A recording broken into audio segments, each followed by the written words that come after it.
Good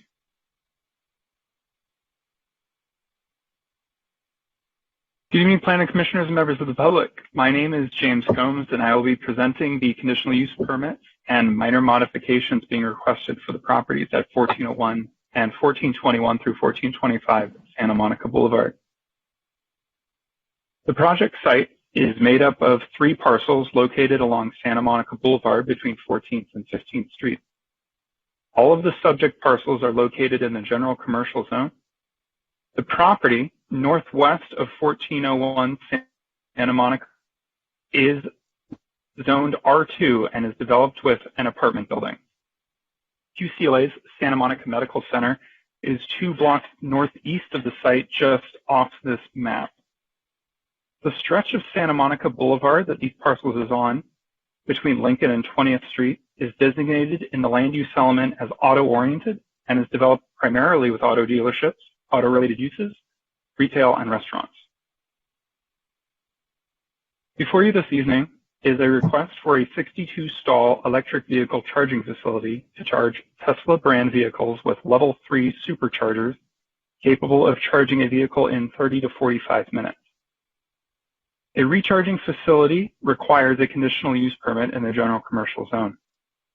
A minor modification is also being requested to reduce the drive aisle width for an 18-foot section of the 1401 Santa Monica Boulevard parcel from a 23-foot 6-inch drive aisle to a 23-foot 1-inch drive aisle. The project is split across 2 sites, bisected by 14th Court and Alley. 1401 Santa Monica Boulevard is referred to as the West Lot, and 1421 to 1425 is referred. The West Lot was formerly an auto dealership with a small structure on site. You can see in the satellite view here. The East Lot has no structures on it. The Western Lot is currently vacant and used for seasonal uses such as Christmas tree lots and pumpkin patches. The surrounding wall visible in this picture, the bollards at the property line, and the light posts will all be removed, while the existing structure will be renovated and enlarged. The existing driveway along 14th Street sized to move egress and ingress further from Santa Monica Boulevard to create a safer intersection. Here is a context image of the existing condition of the vacant East Lot. The lot immediately north of the East Lot, you can see in this picture, is currently used. The self-service recharging facility is proposed for 24-hour operation. Vehicular access to both sites will be from the side streets as well as the alley. Here on 14th Street, here on 15th Street, with accesses at both properties along the alley. There are no vehicular access points along Santa Monica Boulevard. The East Lot will have 26 charging stalls and support equipment located along the north property line, abutting the adjacent parking lot. Trees have been planted on site in accordance with the parking lot landscape requirements to provide 1 tree per 1,200 square feet and shading at least 50% of the parking area, as is detailed in the shade study here in the bottom left corner. The top elevation on this slide is the view from 15th Street. The bottom elevation is from Santa Monica Boulevard. As you can see, along all property lines, a 3 to 3.5 foot tall shrubs will be around the site, providing a visual buffer between pedestrians on the boulevard and the charging vehicles. This visible wall, 8-foot tall equipment screen. The West Lot will be developed with 36 charging stalls, solar panels, a restroom, support equipment, and the trash enclosure serving both sites. The minor modification is being requested in the northeast corner of the site at the equipment. At the side of the drive aisle is being requested that will affect only these 2 parking spaces. As detailed in the staff report, the specific recharging facility use does not have an operational standard specified in the code, so the parking lot landscape standards have been applied as guidelines for the development instead of requirements. As such, the site is utilizing its solar panel system in lieu of trees to shade the circulation areas of the shading study. On this top elevation is the view from the alley of the west lot. The middle view is a view towards the building and the residential buildings beyond. The bottom view is from Santa Monica Boulevard, showing the street trees as well as the landscape buffer separating the vehicles and the sidewalk. Tesla has informed staff that they have reached out to a number of local organizations. Concerns expressed to the applicant at their community meetings have primarily consisted of traffic and security concerns, as well as the lack of available charging for non-Tesla vehicles. Staff has drafted a number of operational conditions for the property, as detailed in the draft statement of official action, but would like to call attention to the following four. Condition number 2. Development standards of the zone require a landscape buffer and trees along the north property line abutting a residential zone to act as a buffer between the two uses.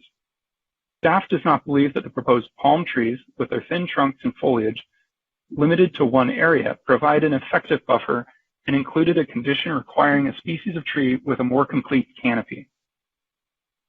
Condition number 5, in response to security concerns and potential unforeseen nuisances, a condition has been included requiring that the applicant designate a person for neighbors to contact to resolve any operational issues impacting the community.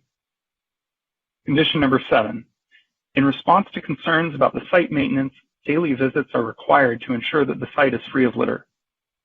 Condition number 10, in response to the traffic and safety concerns, a condition has been included requiring wayfinding signage be erected at the site, prohibiting left turns, and provide directions to expected destinations of users, such as the local freeways, the beach, and downtown. There are 8 findings that must be made in order to approve each conditional use permit. The findings are listed here, which include but are not limited to the requirements for the project to be compatible with existing surrounding land uses and compatible to the surrounding neighborhood. As detailed in the staff report, staff believes that all findings can be made for both requests. There are 5 findings that must be met in order to approve the minor modification. The findings are listed here, which include but not limited to the requirement that the modification is consistent with the general plan, and as modified, the use meets the intent and purposes of the applicable zoning district. As detailed in the staff report, staff believes that all findings can be made for the minor modification. Of the comments received by staff, few were unconditionally supportive or in opposition. Most comments, even some of those in favor, included concerns for how the use may impact the neighborhood. Those included increased traffic, access to non-Tesla chargers, security, and potential noise late at night due to the 24-hour use. We believe all these concerns would be addressed with the proposed conditions of approval except for the public access to non-Tesla chargers. Staff recommends that the Planning Commission approve both conditional use permits, the minor modification, and the statement of official action subject to the conditions in the staff report. Thank you for your time. This concludes my presentation. I, as well as Peter Jowatowski from Mobility, are here to answer any questions directed to staff. All right, let's mix it up a bit. We'll start from the back of the alphabet tonight. Jim, Commissioner Reese, any questions? No, I don't have any questions right now. Okay, Commissioner Raskin.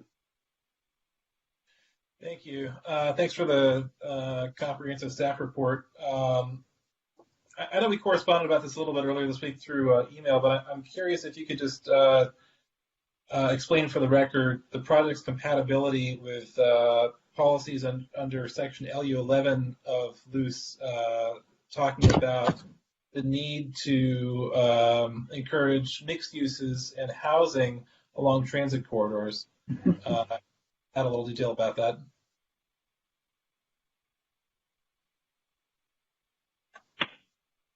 Yes, Commissioner Raskin, give me just a moment. Let me see if I can summarize our emails. LU11 focuses on the creation of opportunities, policies, and programs which would encourage the development of a variety of sustainable housing options for all income groups. The Tesla facility does not provide housing itself. However, it is a neighborhood serving amenity, providing residents of apartments or ADUs or any person in the neighborhood with only street access or lack of access to a private charger with ways to access an electric charging facility. You also mentioned land use policy 2.1, which encourages development on boulevards to increase pedestrian activity and benefit from the proximity to mass transit to reduce greenhouse gases. While the proposed use does not increase walking, the electric charging facility would encourage access to electric vehicles as an alternative to gas-powered vehicles, accomplishing the goal of reducing greenhouse gases within Santa Monica. Thanks. I'll have more to say about this in discussion, but that's all the questions for now. Commissioner Pastor. Oh. Commissioner Lambert. I'm sorry, I have questions. Don't apologize. And I want to say, and I'm sure that we are not the only two on the commission, that I am greatly distressed by this project and the fact that it's not housing.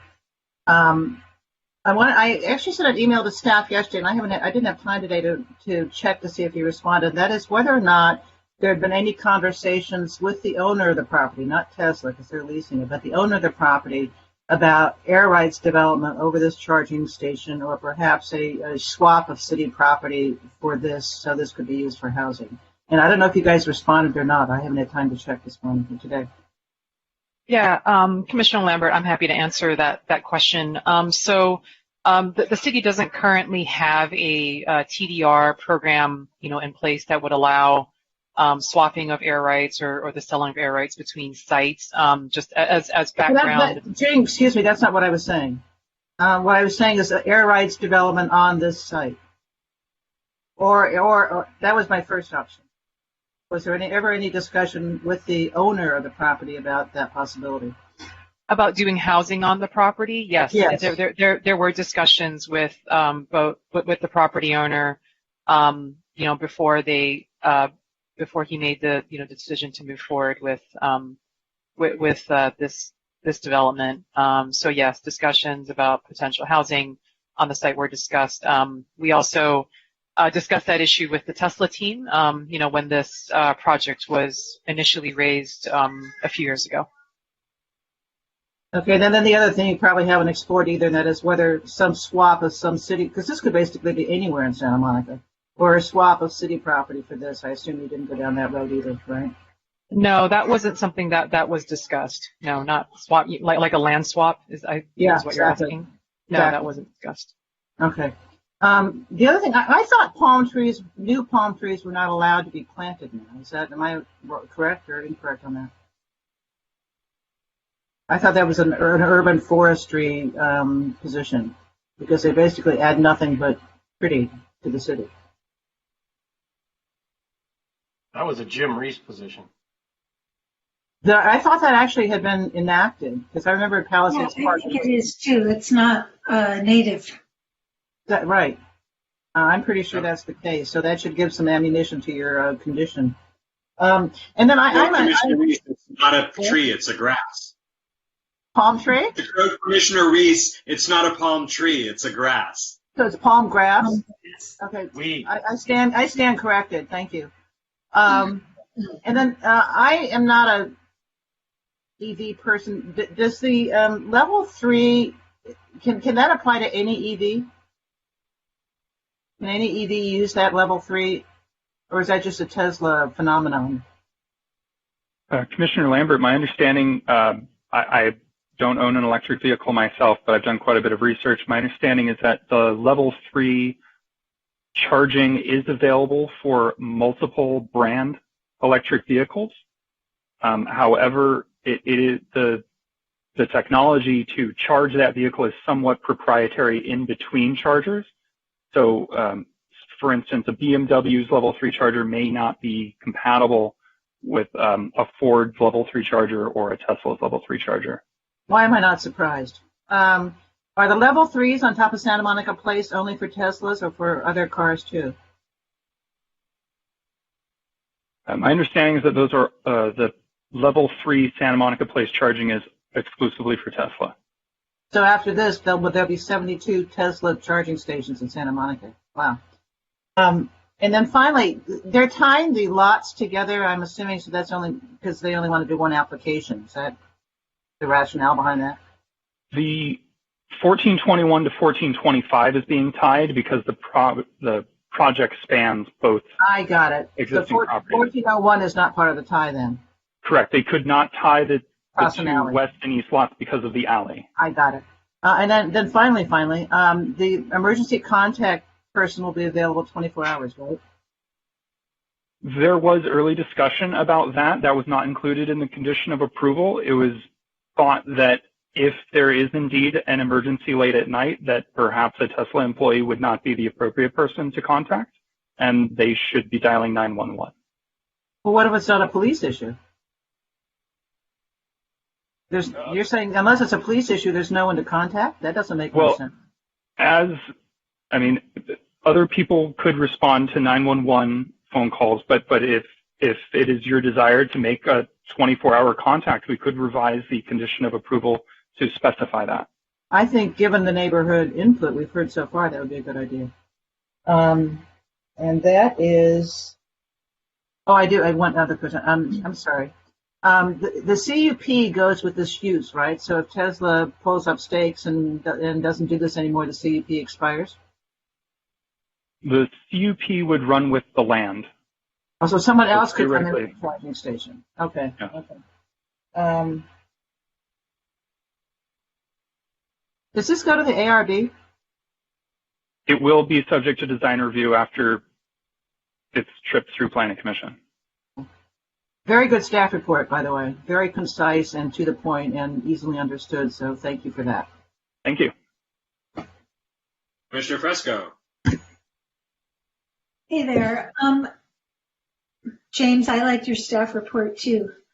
James and I and a little bit with Peter also spent some time on the phone figuring out exactly where these 5 inches of modification are. And I was wondering if one of you, I guess maybe Peter, if you would show the commissioners either the diagram I sent you or one that you think would be better to show them where exactly the line falls and what's on what side of the line.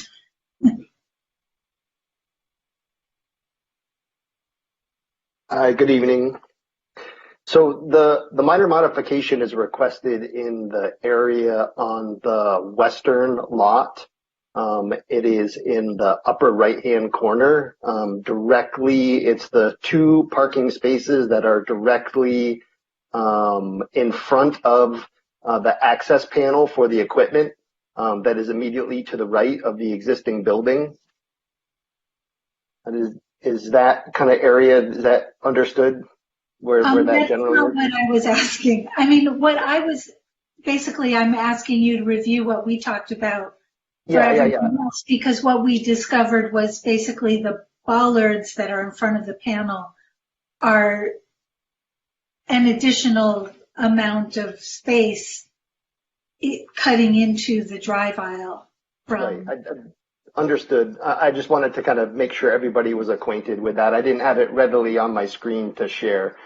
So that particular area, there is a series of bollards. The measurement that is shown by the applicant from the rear of the parking stall to the bollards is actually in a little bit different location than we initially inspected. After we had further looked at that location, we found that the measurement goes to the center of the bollard, right? So our initial thought was that particular parking space was about 5 inches short of what our standard would be, and it looks to appear to be probably either 2 to 3 inches, depending upon the size of the bollard, additionally short in that particular area. So I would encourage you to ask the applicant the type of bollards that are intended to be installed in that area, how large they are, how they can minimize that particular additional obstruction that wasn't noted earlier. I would note, however, though, that the city does have aisle standards that range from 20 feet to 25 feet. This particular site, we apply the more robust 25-foot standard. So anything that is going to be 22 feet or more will be sufficient in order for vehicles to move in and out of that space. Can I just make sure I'm looking at the right place on the diagram and also so that everyone else is looking as well? In the site plan, are we talking about the last 2 stalls just in from the alley on between 14th and 15th, so 14th Court? Is that? If I may briefly share my screen. That would be great, just so we have absolute clarity here. Show them that one measurement we talked about. There, that may take a little bit of time to find, but I presume you can see my cursor. Yes, making circles. The pinch point starts here.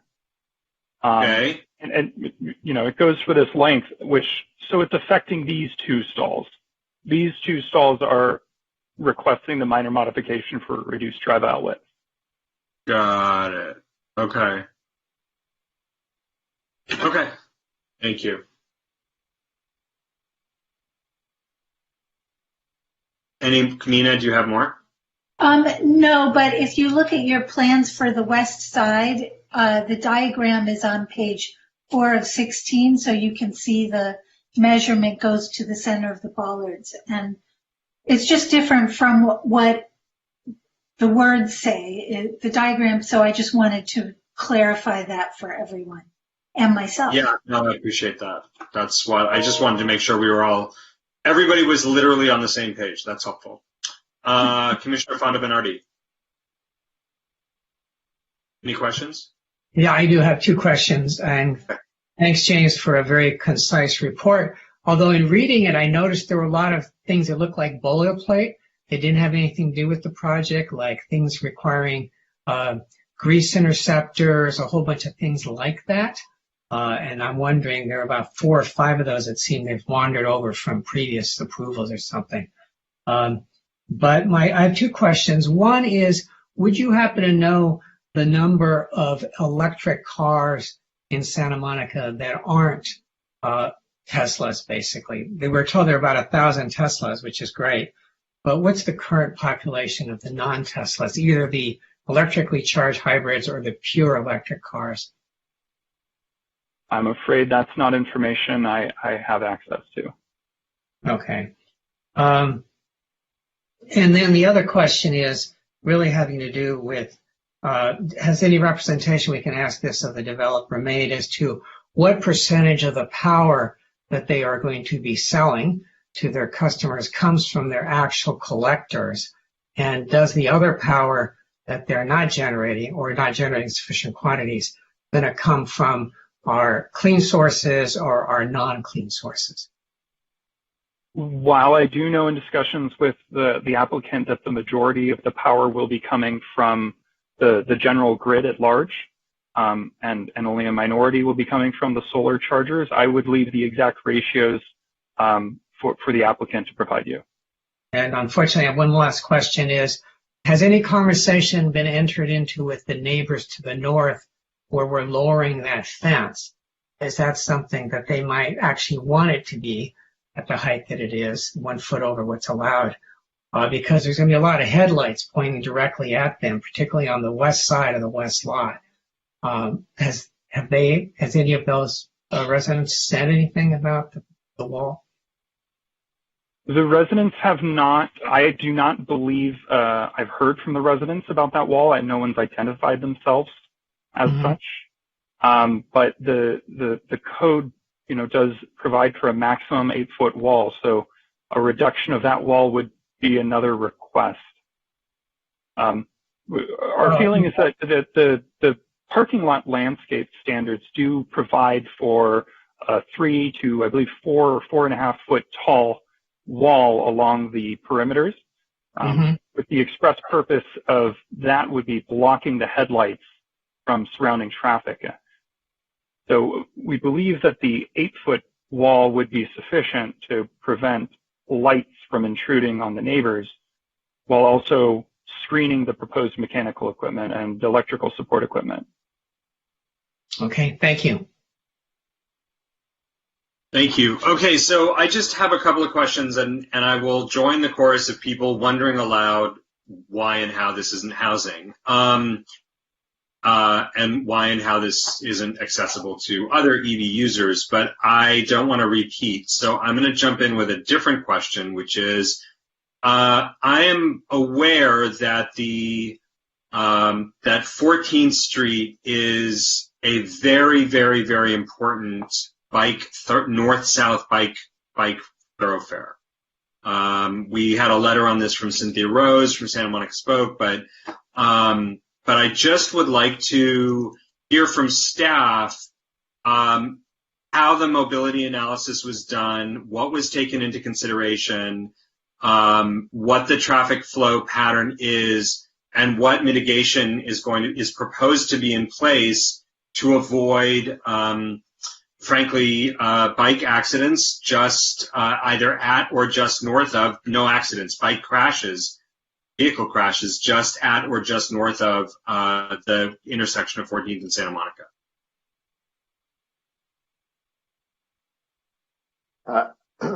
Excuse me. Hi, Commissioner. I'll happily take that one.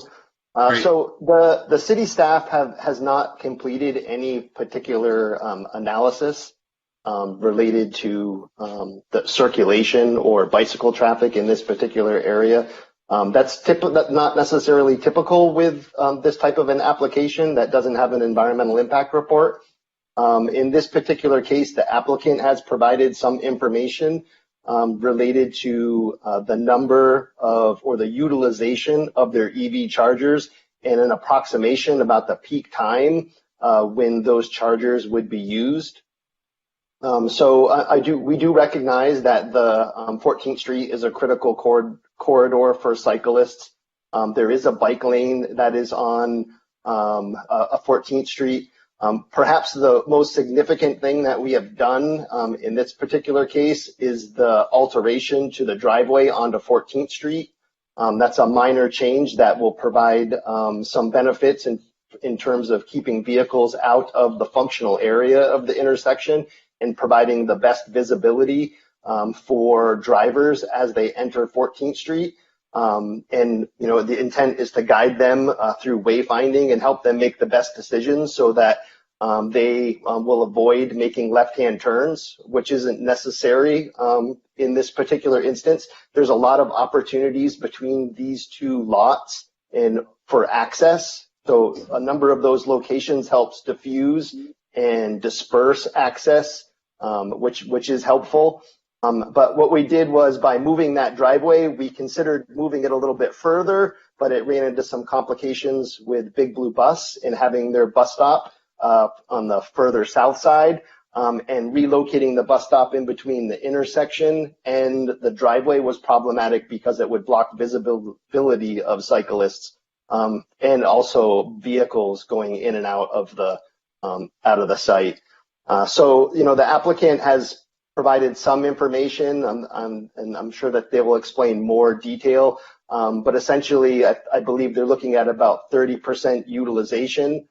So, you know, about 20 spaces or so during their peak times. So what information has been provided to us indicates that the volume of people coming in and out would not be terribly significant. So I'm far less concerned. I mean, volume is not the issue. In fact, if the volume were constant, that actually might make it safer because people would always be visible and it would be, you know, you would be naturally. I am much more concerned about a low volume situation. And what I hear you saying, let me just clarify, So where is the Big Blue bus stop going to be? North of the entrance? It'll be, as you're entering 14th Street, it'll be to the right of the driver in its current location. So it'll be between Santa Monica Boulevard and the entrance to the lot. No, it's on the other side. It's towards the right. The bus stop is on the right side. If the driver was exiting onto 14th Street, the bus stop is on the right side. And can the driver enter on 14th Street? Can the lot be entered on 14th Street? Yes, the driveway onto 14th Street is 20 feet wide, perhaps a little bit bigger, which is sufficient for two-way traffic. So if I'm driving north on 14th Street, I'm not telling you what I'm driving, whether it's a bike or a car.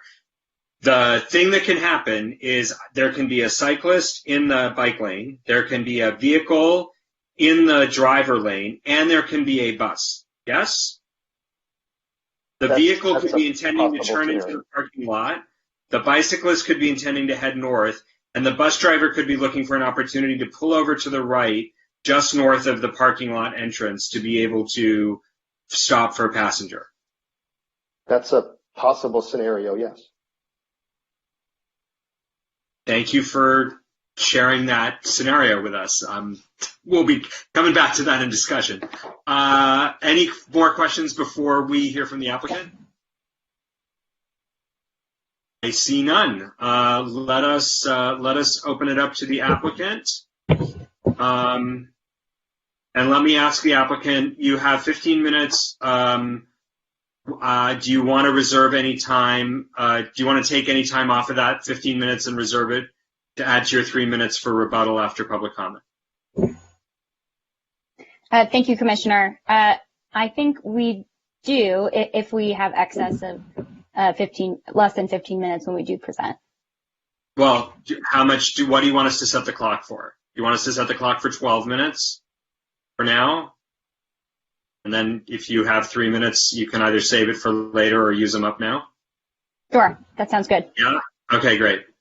Just a heads up, you're not showing us your slideshow video. There you go. Great, 15 minutes. Go for it. Great. Good evening, Santa Monica Planning Commissioners, planning staff, and Santa Monica community members. Thank you for allowing Tesla the opportunity to share information about our planned electric vehicle charging station in Santa Monica. My name is Noelani Derrickson. I also have my colleague, Nader Hussein, on the line.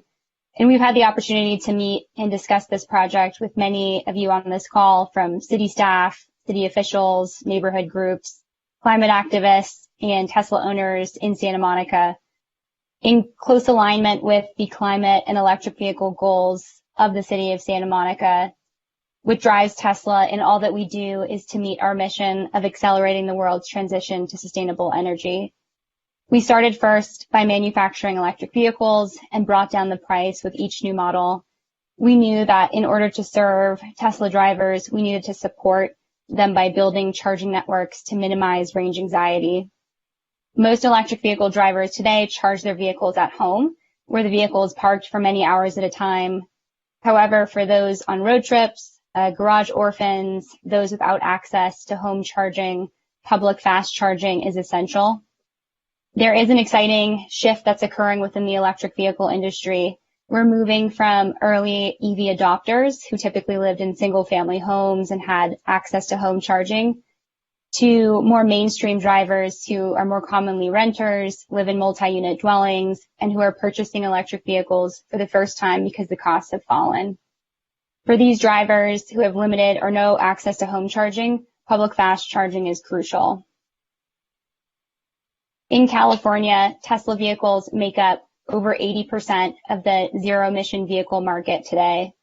There are, as discussed before, roughly 1,000 Tesla vehicles in Santa Monica proper, and those numbers are growing fast, especially with our mass market Model 3. On the left of this slide, you can see Tesla's fast charging network in the broader LA area. The red dots indicate open and active supercharger stations, and the gray dots are planned locations. As you can see, there are many supercharging stations in the broader LA area, and we have plans to grow that market significantly. However, if you look at the map on the right-hand side, you can see that there is a gap throughout the West LA area close to Santa Monica. We're working to open up several new stations identified in gray throughout this region. Given the number of Tesla drivers in Santa Monica, expected electric vehicle growth, especially from those living in multi-unit dwellings, adding supercharging in Santa Monica is very important.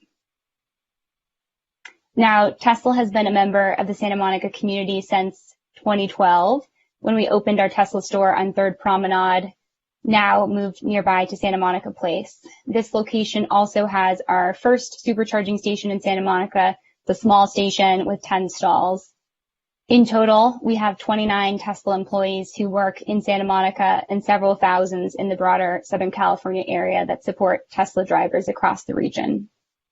The location of our proposed second supercharging station is between 14th and 15th Street on Santa Monica Boulevard in the Mid-City neighborhood, currently, as discussed by staff, on vacant lots in commercially zoned Auto Row.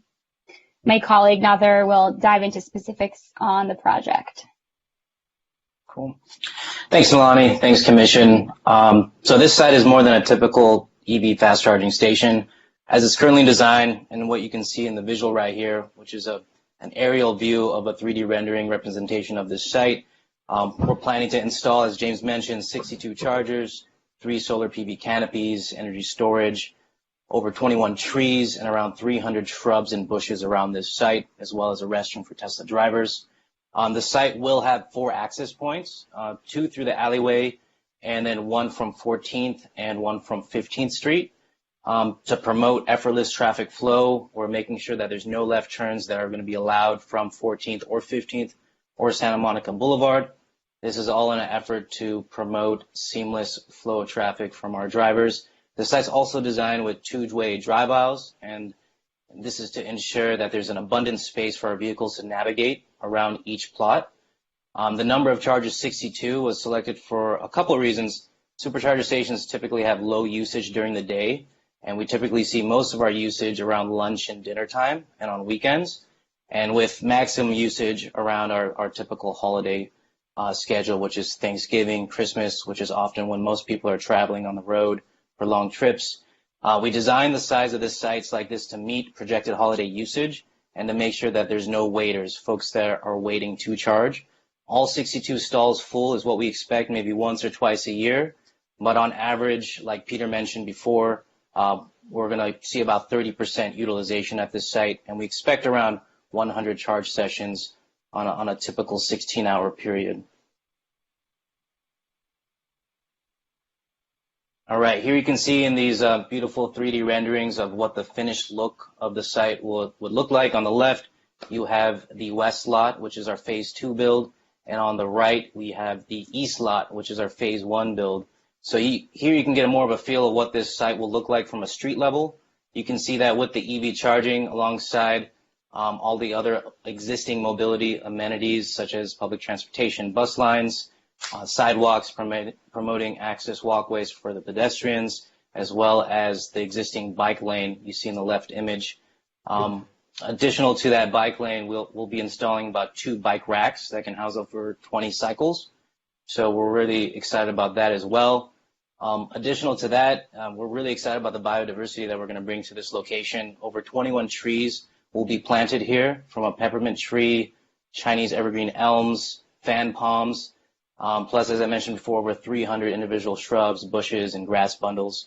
To complement all the greenscape that we're adding in, we are designing the site with porous concrete, and that's to assist with water runoff and to make sure that all the runoff to this site is going to be sent to a safe place. So in terms of typical usage, the driver will come up and park their car for about 30 to 45 minutes. In that time, they'll plug in their vehicle, they'll walk around, become patrons of the local amenities in the shops, use the Tesla restroom facility, and then once they do all that, finish up their charging experience and be on their way. Another highlight of this location is that we're right across the street from Truxton's restaurant. We spoke with the owner. They're really jazzed and excited about our potential of coming here, as well as some other local commercial locations that are all within walking distance for Tesla drivers to enjoy. Typically, the walkable commercial locations surrounding the site is to improve customer experience while they're charging.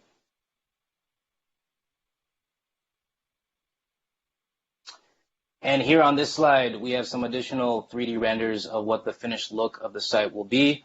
On the left, you see the PV solar canopies, the charge posts, and a series of different green shrubs. On the right is what the eventual Tesla restroom facility will look like.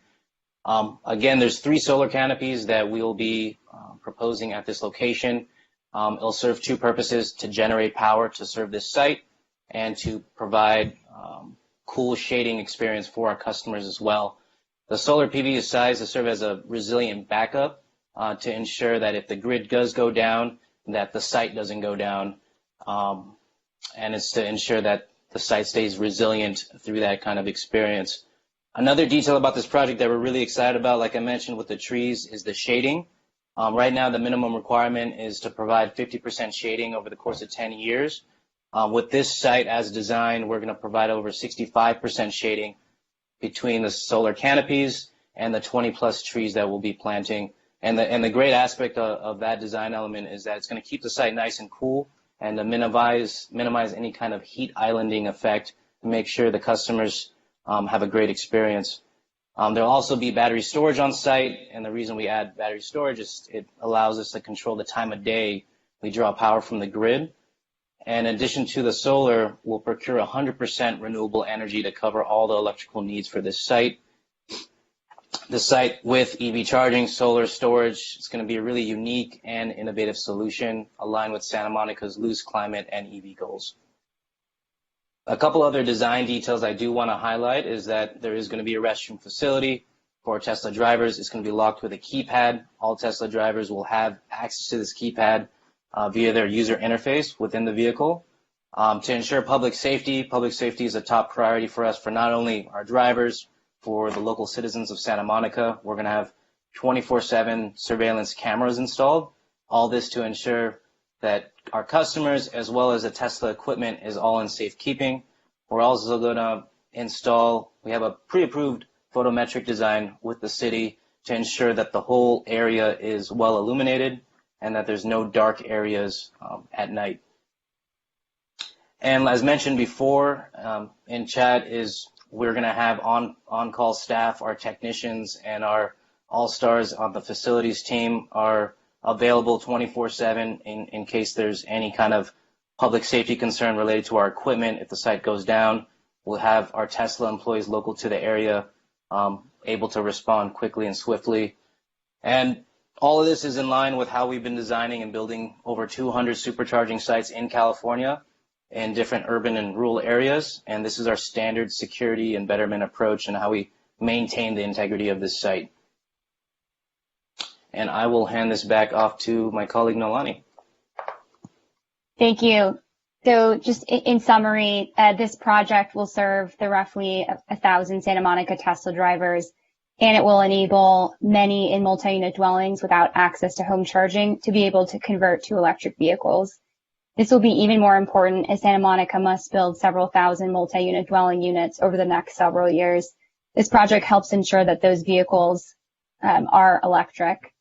The site will also provide localized economic development to the stores and shops in the surrounding areas when the vehicles are parked and charging. This project will also serve several of the loose goals and help transform Santa Monica Boulevard into an attractive mixed-use boulevard that contributes to auto-related segments in the city's economy.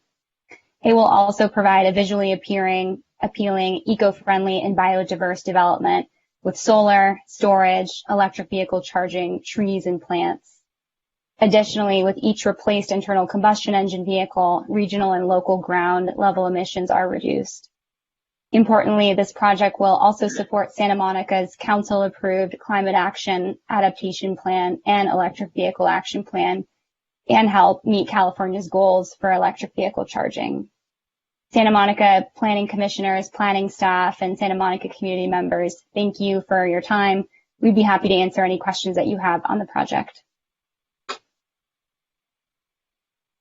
Thank you. Do we have time left over, Wendy or Melissa, to be saved? They have 3 minutes. They had 12 minutes for this presentation exactly, so there's 3 to add to the rebuttal. Perfect. Okay, great. Let's start with questions. We'll start with Commissioner Fonda Bernardi. Yes, I already asked the question. You might have heard it. Is that as I understand it, you're going to get 100% of your power either from your own solar collectors or from clean sources that Santa Monica has access to. Is that correct? Thank you for the question, Commissioner. That is correct. And that could be a condition of approval. You would not object to that? We would not object to that condition of approval. And is there any reason, I literally like this project because it does check all the boxes and you're doing all the right things on the big scale and on the little scale. But is there any reason why you're not allowing non-Tesla users this? Yeah, thank you, Commissioner, for the question. We knew back in 2012 that in order to support Tesla drivers and relieve range anxiety that we needed to build a fast charging network. When we started building that network, other fast charging technologies at the time were limited to 50 kilowatt charge rate, so lower amount of power, thus necessitating our development of a connector and network capable of higher charging rates and quicker charging sessions. To date, Tesla has largely absorbed the cost of installing and operating this network. But Tesla does not view our charging network as a walled garden. So we've discussed opening the network with other car makers. However, the conversations to this point have yet to be conclusive. We absolutely recognize the need for more charging and fast charging for all electric vehicles in Santa Monica. As we said, Tesla vehicles in California make up roughly 80% of the battery electric vehicle market today and a majority of the electric vehicles that we're seeing in Santa Monica. This project will help serve Tesla electric vehicles, which do make up a major chunk of the electric vehicles that we see in the city. We do hope that other charging providers, other automakers make similar fast charging investments in the city because it is absolutely important to support electric vehicles across the board. Yeah, well, you can see the problem that if I view this as a gas station and I have a gas station that only sells gas to Fords, or only sells gas to Volkswagens, it's taking up a lot of real estate. As you heard, there's a lot of desire to optimize the use of our boulevard, including housing, but we're going to put something that has an artificially limited use. And if the growth of the electric vehicle is going to come, it's also going to have a footprint, which is going to be these gas stations, let's call them for lack of a better word. So it seems that inevitably there's going to be a collision. In other words, I don't think that we want 3 different charging stations from 3 different manufacturers on any one boulevard. It would be nuts. It would be completely inefficient to do that. So this issue of the adaptability to other plug-ins, other types of cars, I think has got to be solved, and it's got to be solved as soon as possible. I don't think we can wait.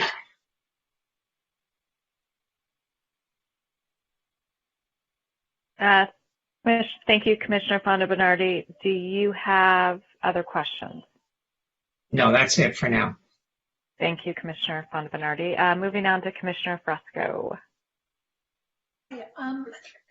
Ms. Derrickson, just to follow up on that thread. So are you saying basically that because Tesla is investing in this charging infrastructure, you don't want to share it more broadly unless the other car companies also share in the investment? Is that what you just said? Just want to make sure I understood that. Thank you, Commissioner. That's an important question. Our patents and the information about our technology are open, so other automakers could use that and could deploy the technology for their vehicles. That's not what we've seen so far. So you're saying that it's on them to make different kinds of plugs and not for you to make different kinds of charging stations? Is that what you just said? Commissioner, I'm just trying to get my head around it. It's a great question. There's no universal charging solution right now for fast charging. So there's no one technology that will serve 100% of the electric vehicle market with fast charging. We today are roughly 80% of the electric vehicle charging market in California, and our chargers serve that 80%. What we are seeing in the market, though, is more and more automakers are coming in, developing electric vehicles. And so we understand your question, and the maturity of the electric vehicle market will continue to develop. And I'll also note that we've partnered with other charging providers in the past on dual sites. One example, the city of Pasadena, this is on city-owned property. We partnered with the city and the municipality there to develop a half Tesla DC fast charging site and then half non-Tesla DC fast charging site. So there are two other types of connectors on the non-Tesla site, and the city operates and ran the RFP for that process. And that was really a request and design with the city. So, in my household, I'm not, an engineer, but in my household, when we bought an electric vehicle, we bought a level 2 charging station, and we were able to choose the box the equipment that we wanted. It could be any old brand, and what mattered was then the cable that ultimately led to our car. So is that true of the level 3 charging stations, that it really is just the plug that's different and not the rest of it? Thank you, Commissioner. That's not true for DC fast charging. There are much larger technical differences in order for fast charging to deliver the energy required to the vehicles. There are additionally software issues and communication protocols required between the vehicle and the charging technology. So there's no way that one machine can talk to a bunch of different vehicles. You have to have different machines when you're at that level in order to handle different vehicles. Is that the correct understanding of what you just said? Commissioner, currently that's correct. Okay. I think I'm following. Just on a side note, I got very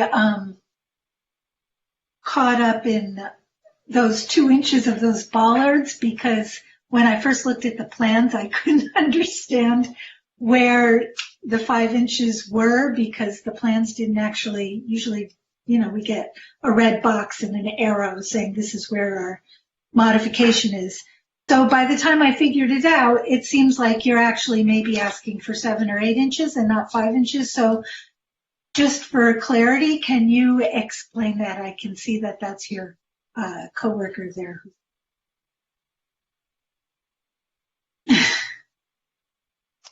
Thank you for the question, Commissioner. Yeah, I can add some more color on that. So on the west lot, we are, as Peter mentioned, we're proposing a 23.5-foot drive aisle width. So in lieu of doing the 2,500 or 25-foot drive aisle width that is typically required, there is Santa Monica parking standards that allow for us to reduce the drive aisle width by a certain ratio of 1 to 3. So we did reduce the drive aisle width at this particular lot to 23.5 feet by widening our parking stall width from 8.5 to 9 feet. And that was compliant per the parking standards, and in reviewing it with James and Peter, that was a compliant solution for this site. That's not my question. My question is, except for this one pinch point where it's 23 feet and 1 inch, I'm looking at, again, page 4 of 16 of the West Side plan. And my understanding is, from looking at that picture, that the bollards are in the middle of the line and that it might actually be more. And I just want to know. The bollards, so right now, they don't appear to be within the new setback, or whatever you call it, outside the... Yeah, Commissioner, in the plans that I'm looking at in the latest rev that we submitted, that dimension from that parking stall to the edge of the bollard is 23.5 feet. And we're coming to the face of the bollard to meet that dimension. So it's just a poorly placed arrow on a picture. That may be why, but yeah, just to make sure we're aligned, the bollards are not an additional intrusion into the drive aisle. That's what I want to know. Correct, Commissioner. The bollards will not intrude in the 23.5 feet. Yeah. Thank you. Yeah. All right. So I had one other question. Because it was so small, and I understand, I talked with staff, 2 staff members about it, and that this is, even per our code, it's still a very generous drive aisle for cars to make it in and out of the parking spaces and around the corner. But I still wanted to know if you considered a different modification which would set the giant mega transformer machine 5 inches into the setback instead, so that the customer could have the full amount of space and mobility instead of the machine, which I don't imagine has to be accessed from all sides, but maybe it does for maintenance. Yeah, thank you for that question, Commissioner. Right now, the way we place the equipment is to ensure that there is compliant access to the rear and the front of our equipment. So you're referring to our battery storage system, which is that large rectangle adjacent to our transformer. So to meet National Electric Code and code required by the utility, we had to maintain a certain distance behind that equipment and also abide by the setback requirements. Oh, so the electrical code won't allow it to be in the setback? The setback was a function of the city requirements and working through it with the city staff that no equipment is to be placed in that setback. So that is not a variance that you are legally allowed to apply for. Is that what you're saying? Correct. Okay. Correct, Commissioner. All right. Yeah. I am in full understanding. Thank you very much.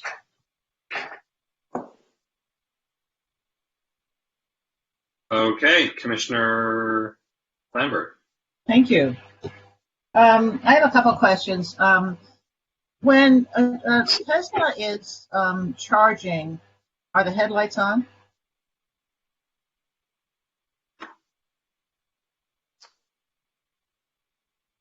When Tesla vehicles charge, Commissioner, the lights will turn off in time once the car is locked.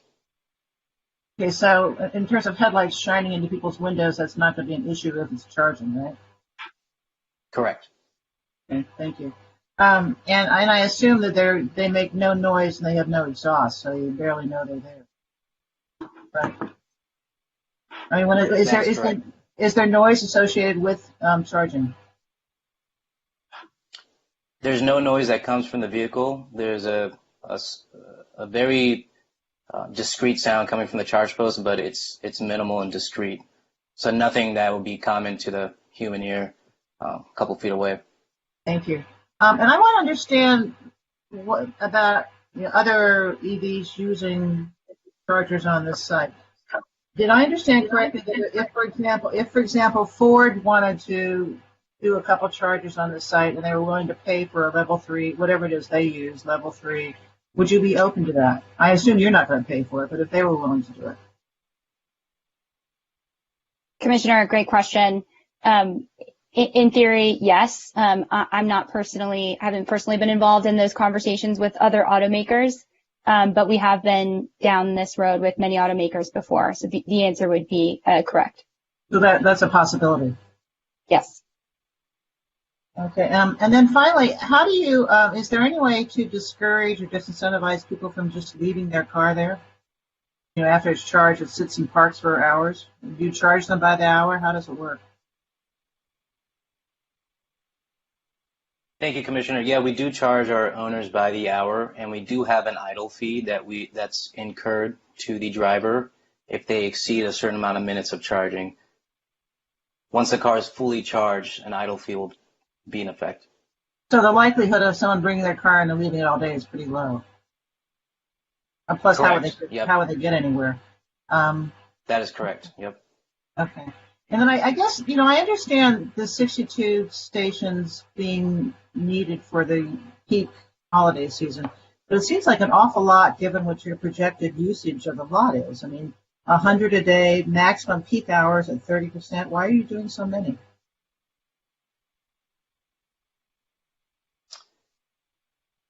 Yeah, thank you, Commissioner. So we designed this site at the 62 stall quantity to make sure we're proactive and we mitigate for holiday usage. So that's typically when we see maximum usage around maybe Thanksgiving, around a special event. So we're designing for those peak events and to make sure we're designing for the future growth of the EV market. I understand, but doesn't it seem more logical to do like some kind of scheduling appointments, what have you, over the holiday period rather than just y'all come to 62 stations? Is it an appointment situation? Or you just drive in? You just drive in. There's no appointment situation. And just to add additional context, we are building this site in phases, in that the first phase will be 26, and then we're going to expand to additional 36 in the second phase. I got it. Okay. That's it. Thank you. Thank you. Commissioner Pastor. Thank you. A couple questions. You mentioned something about you were restricting left turns in and left turns out on 14th and 15th. How are you going to do that? Unless I heard that incorrectly. Yeah, currently the way the site's designed, Vice Chair, is that to follow legalities and legalities as a driver, that there's a solid yellow line crossing the middle of 14th and 15th. So if a driver were to take a left turn, they wouldn't be following driver legal etiquette. So right now the site as designed does not promote taking a left turn from the 14th or 15th. But there's nothing that actually prevents them from doing so. There's no physical structure that prevents them from doing so. Correct, Vice Chair. Right now there's no physical structure. We are designing our driveways to be 25 feet wide and 20 feet wide to make sure folks have enough space to stop, look around, and make the right decision. Yeah. When you're charging a Tesla, do you have to turn off the power? Meaning, could somebody sit in their car and listen to their radio? I assume there's like a very nice sound system in the Tesla, or at least the ones I've been in have very nice sound systems. Could someone sit there and listen to their radio super loud? So right now, as it goes, vehicles will stay on while you charge if the driver chooses to. So yes, they can turn on their radio and be in the vehicle while it's on. It won't cause additional noise, the vehicle itself, and it'll be on the driver to make sure that their volume's at a reasonable level. Okay. And can you talked about that there was an idle fee, and so what is that fee approximately, and how does the fee to charge at this location compare with the fees to charge at other non-Tesla locations in the city? So the way we're charging our customers at this site is consistent with all the other Tesla supercharger sites that we've installed and are planning for. That doesn't answer my question. How much is it to charge? How much is it to charge your vehicle for an hour? And what is the charge for an idle? What's the idle fee? Yeah. So the idle fee is close to $1 for every 5 minutes. And then on average, a charge session will be close to $12. And it all depends on the state of charge that the Tesla driver needs to be fully charged. So $1 per 5 minutes for an hour is, help me do the math, kind of embarrassing, but $12 an hour. $12 an hour, is that what it is? Yeah. Yep. Okay, so that is arguably cheaper than parking a lot of parking lots. Yeah. Okay. So again, yeah. Sorry, Vice Chair, go ahead. That's okay. Did you have something else to say about that? That is all. And then I was in Malibu over the weekend, and I noticed at the Country Mart that you have some chargers there. Are those the same type of like superchargers that we're talking about here? Correct. Do you know? I believe it's the 8-stall site that you're mentioning, and they are the V3 supercharger posts, so it's the same charge post hardware. It is the same. Correct. Okay. Yep. And so what I really liked about that site is that it was integrated into an existing shopping center, and there was an existing parking lot there, and so you weren't creating a new parking lot. Have you talked to or any folks in the Santa Monica area about doing a similar kind of like what I'll call co-location of charging? We've been scouting a number of locations in the greater Santa Monica area, some very similar to what you just mentioned in Malibu, and some very similar to what we're proposing here at 1401, 1425. So we have been pursuing similar builds. Okay. And I have to say, I do appreciate that you all are paying attention to the landscaping and that you're making an effort. And I think you're going to hear some differing opinions tonight. And at least for me, it's not necessarily a reflection on, I think you guys have done a really nice job on this site. It's sort of a reflection on other things that are going on. So I did want to compliment you all for your hard work and the attention to detail here.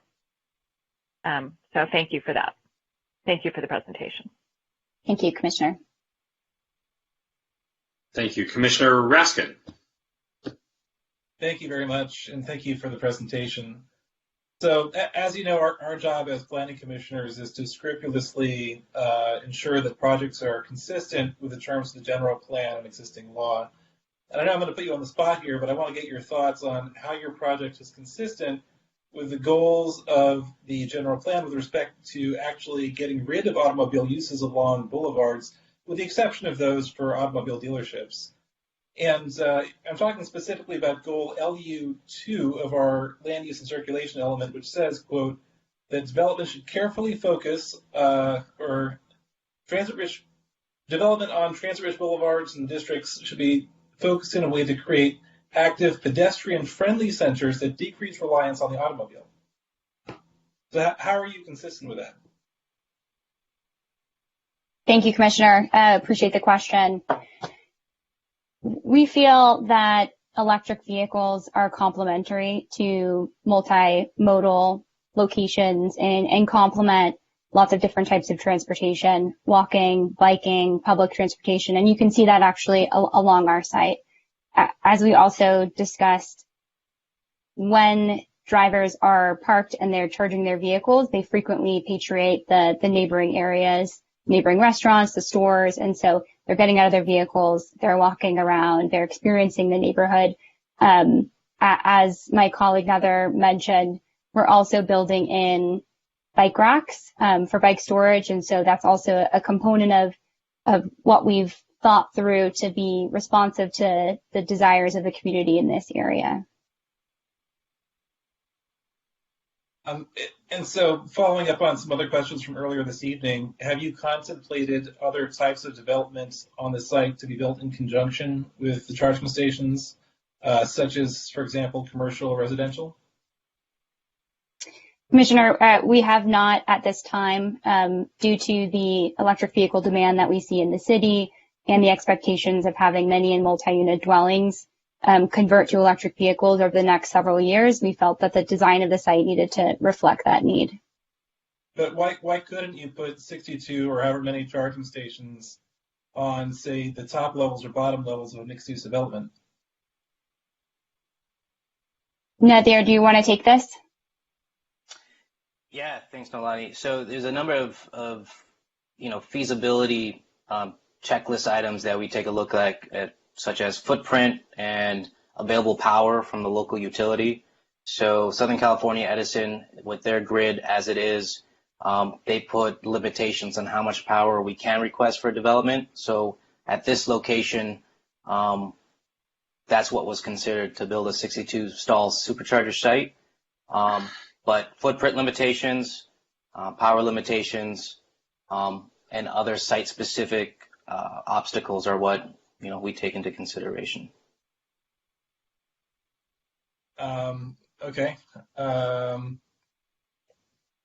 Is that really true that Edison will limit how much power you can get for a specific site? I mean, your company develops some of the most sophisticated energy storage systems in the world. Is that really true?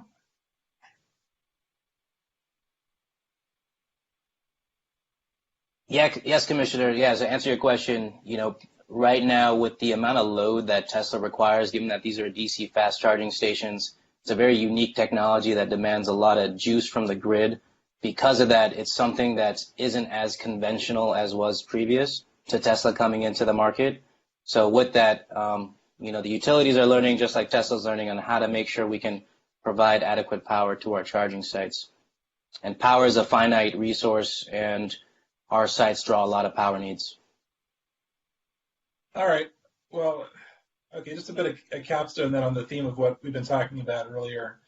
And again, I'm putting on the spot here, and forgive me for this, but the previous city council contemplated, when they drafted the land use and circulation element, and then talking about policy 2.1 here, to redirect growth, and I'm talking about commercial and residential growth, away from residential neighborhoods and onto transit corridors like Santa Monica Boulevard, where new uses are served by convenient transportation networks. How is your project consistent with that policy? Thanks, Commissioner. As we understand it, Santa Monica Boulevard, in this region specifically, is designated as for auto purposes. This would qualify us under auto purposes. We believe it is a transportation corridor, and so this is a transportation asset, and really taking a step away from the conventional internal combustion engine vehicles and towards electric vehicles. So we think that is not only an important move for California's goals, but also Santa Monica's goals. Those goals listed also in the loose S4, establishing increasing use of renewable energy in the city. So beyond just the electric vehicles, the solar, the storage on site, the purchasing of 100% renewable energy to serve this site are all components that build and support broadly Santa Monica's goals. True that the automobile uses you were speaking of are specific to automobile dealerships? Commissioner, I actually don't know the answer to that question. All right. So last question then. What do you see the lifespan of this project being? Nader, do you want to take that? Yeah, so right now we plan to have this site in for at least 15 years, and it's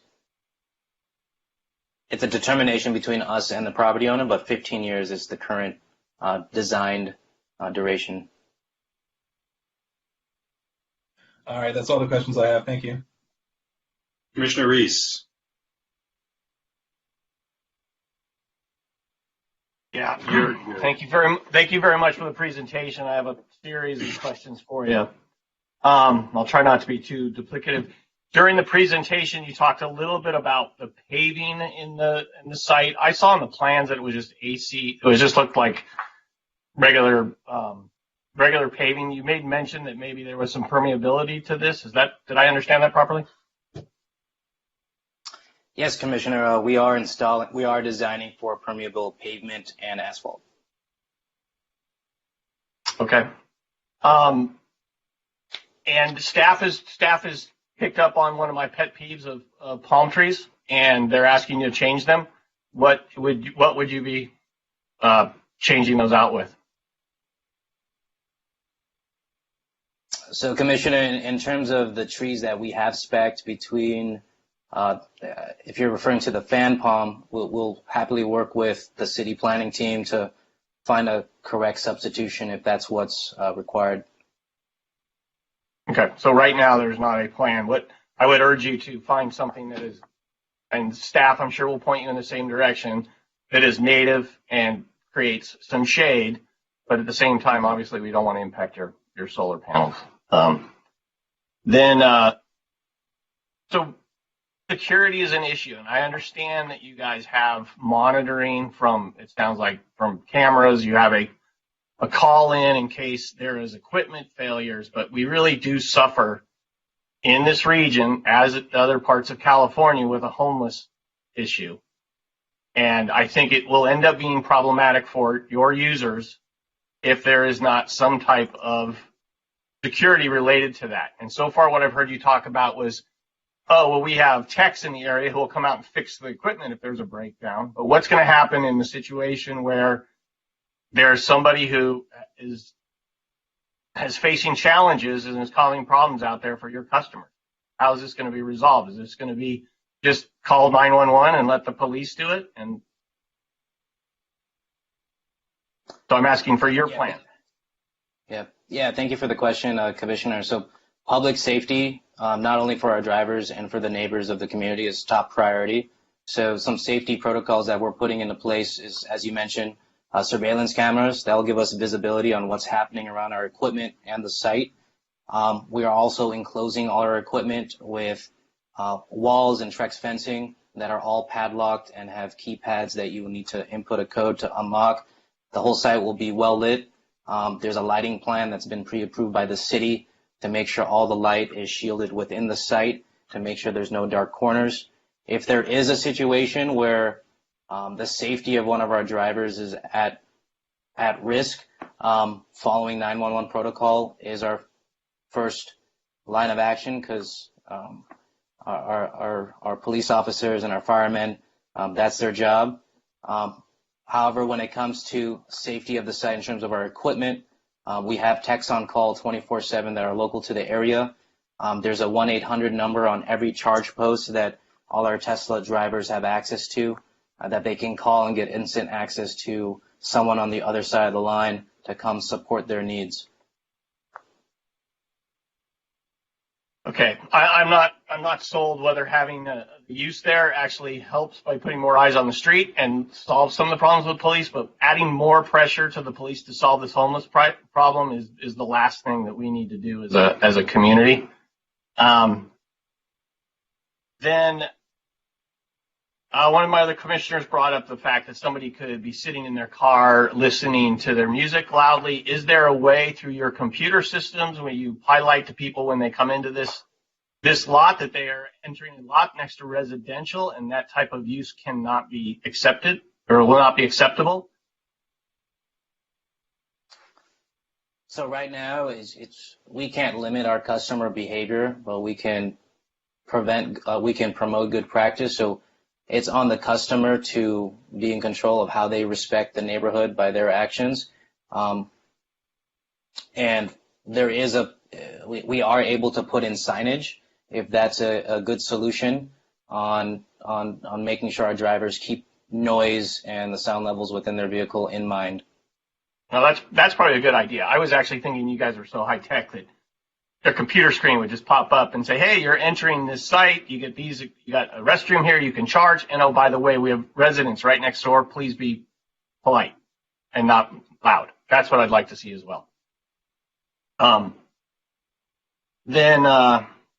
then you did say that you have battery storage on site, which is really great. I worked with somebody who was looking to actually do battery storage here to run a shuttle in the city. That went nowhere, so I'm glad to see that there will, again, you did say there would be battery storage, correct? That is correct, Commissioner.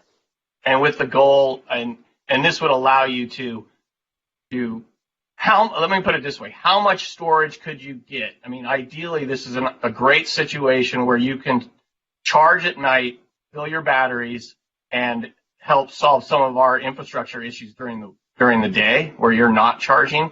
But would you actually get a full enough battery to run your equipment? I'm going to doubt that, but I'd love to hear what you have to say. Yeah, thanks for the question, Commissioner. So we are installing one battery energy storage system at the site. Our Mega Pack has a storage capacity of 2,500 kilowatt hours.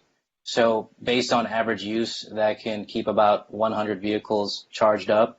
The reason we put in these battery storage system is to create a resilient design. So like you mentioned, if the grid does go down, it'll make sure that the entire site is in safe running and to ensure our drivers still have access to charging. Right, but I guess another benefit would be during peak summer days, you would not be sucking power off the grid because you could utilize your battery pack. Would that be how it works, or this would only be in? No, you're absolutely right, Commissioner. So with that battery pack, we're able to control the time of day that we draw power from the grid. So that would be us not drawing power during peak hours. Correct.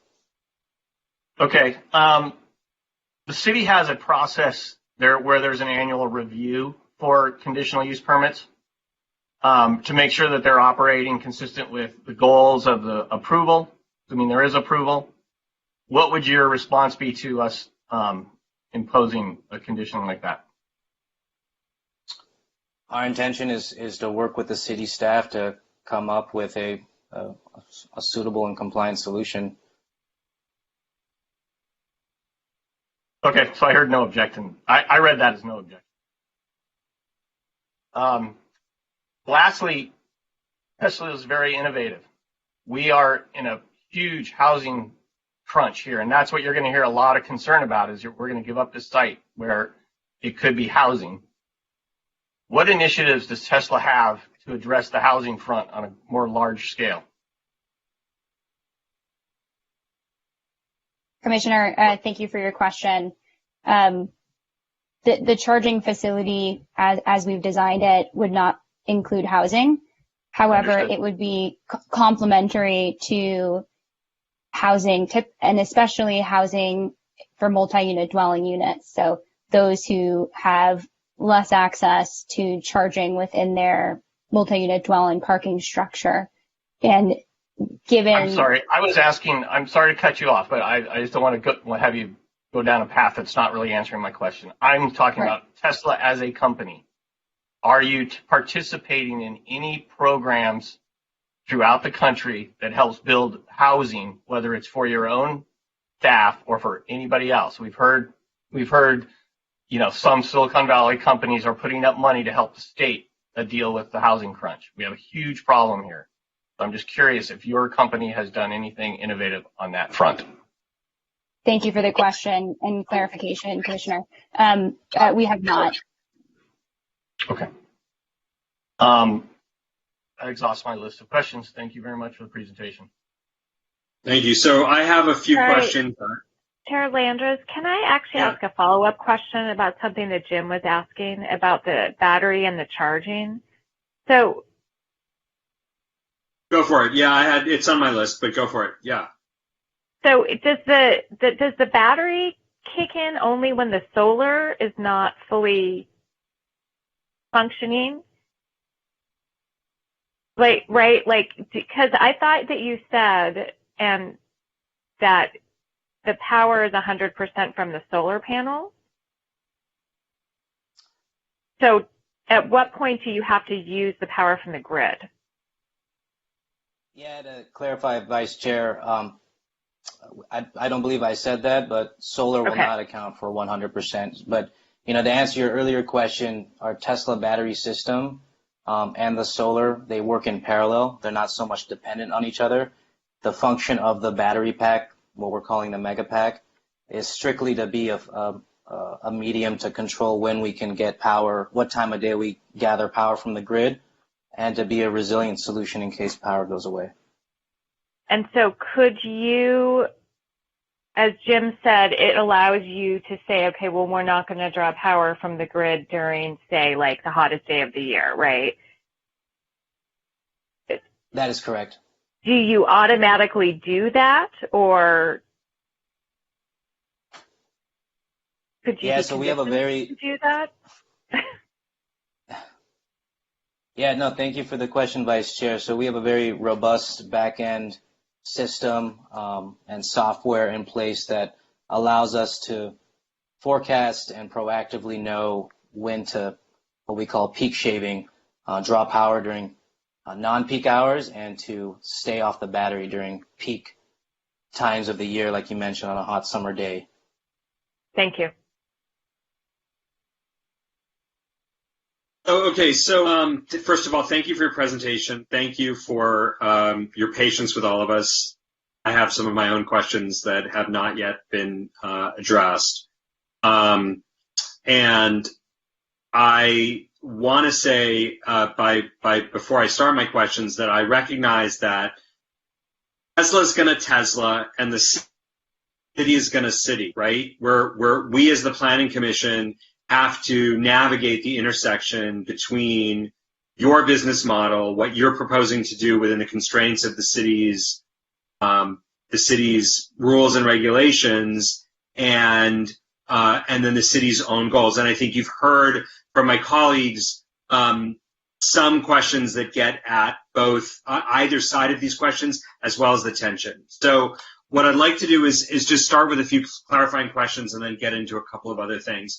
The first clarifying question that I have is, you made a reference, Mr. Hossain, to Edison limiting your power. And as far as I'm aware, the city of Santa Monica is drawing power from the Clean Power Alliance.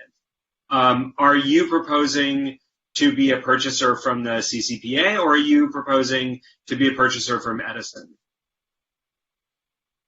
And is the limit a function of, I'll just add to the question, is the limit on the source of the electricity, or is the limit on the capacity of the delivery system, which is still Edison, even though we're sourcing from a clean power provider?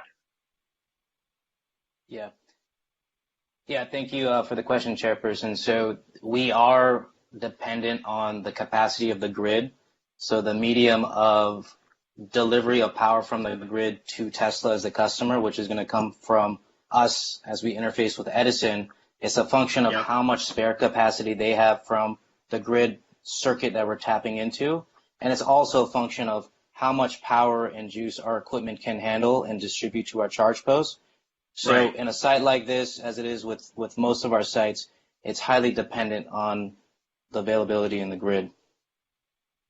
So it's not a function of the energy supply, it's a function of the delivery system, which is currently, there are some delivery issues. That is correct. Okay. So now I want to go back to something that Commissioner Raskin started to get into with, I think, which has to do with your business. I mean, I just want to try to understand something about your business model in the space. And, you know, you may be aware of the history of the site, particularly the 14th and Santa Monica site.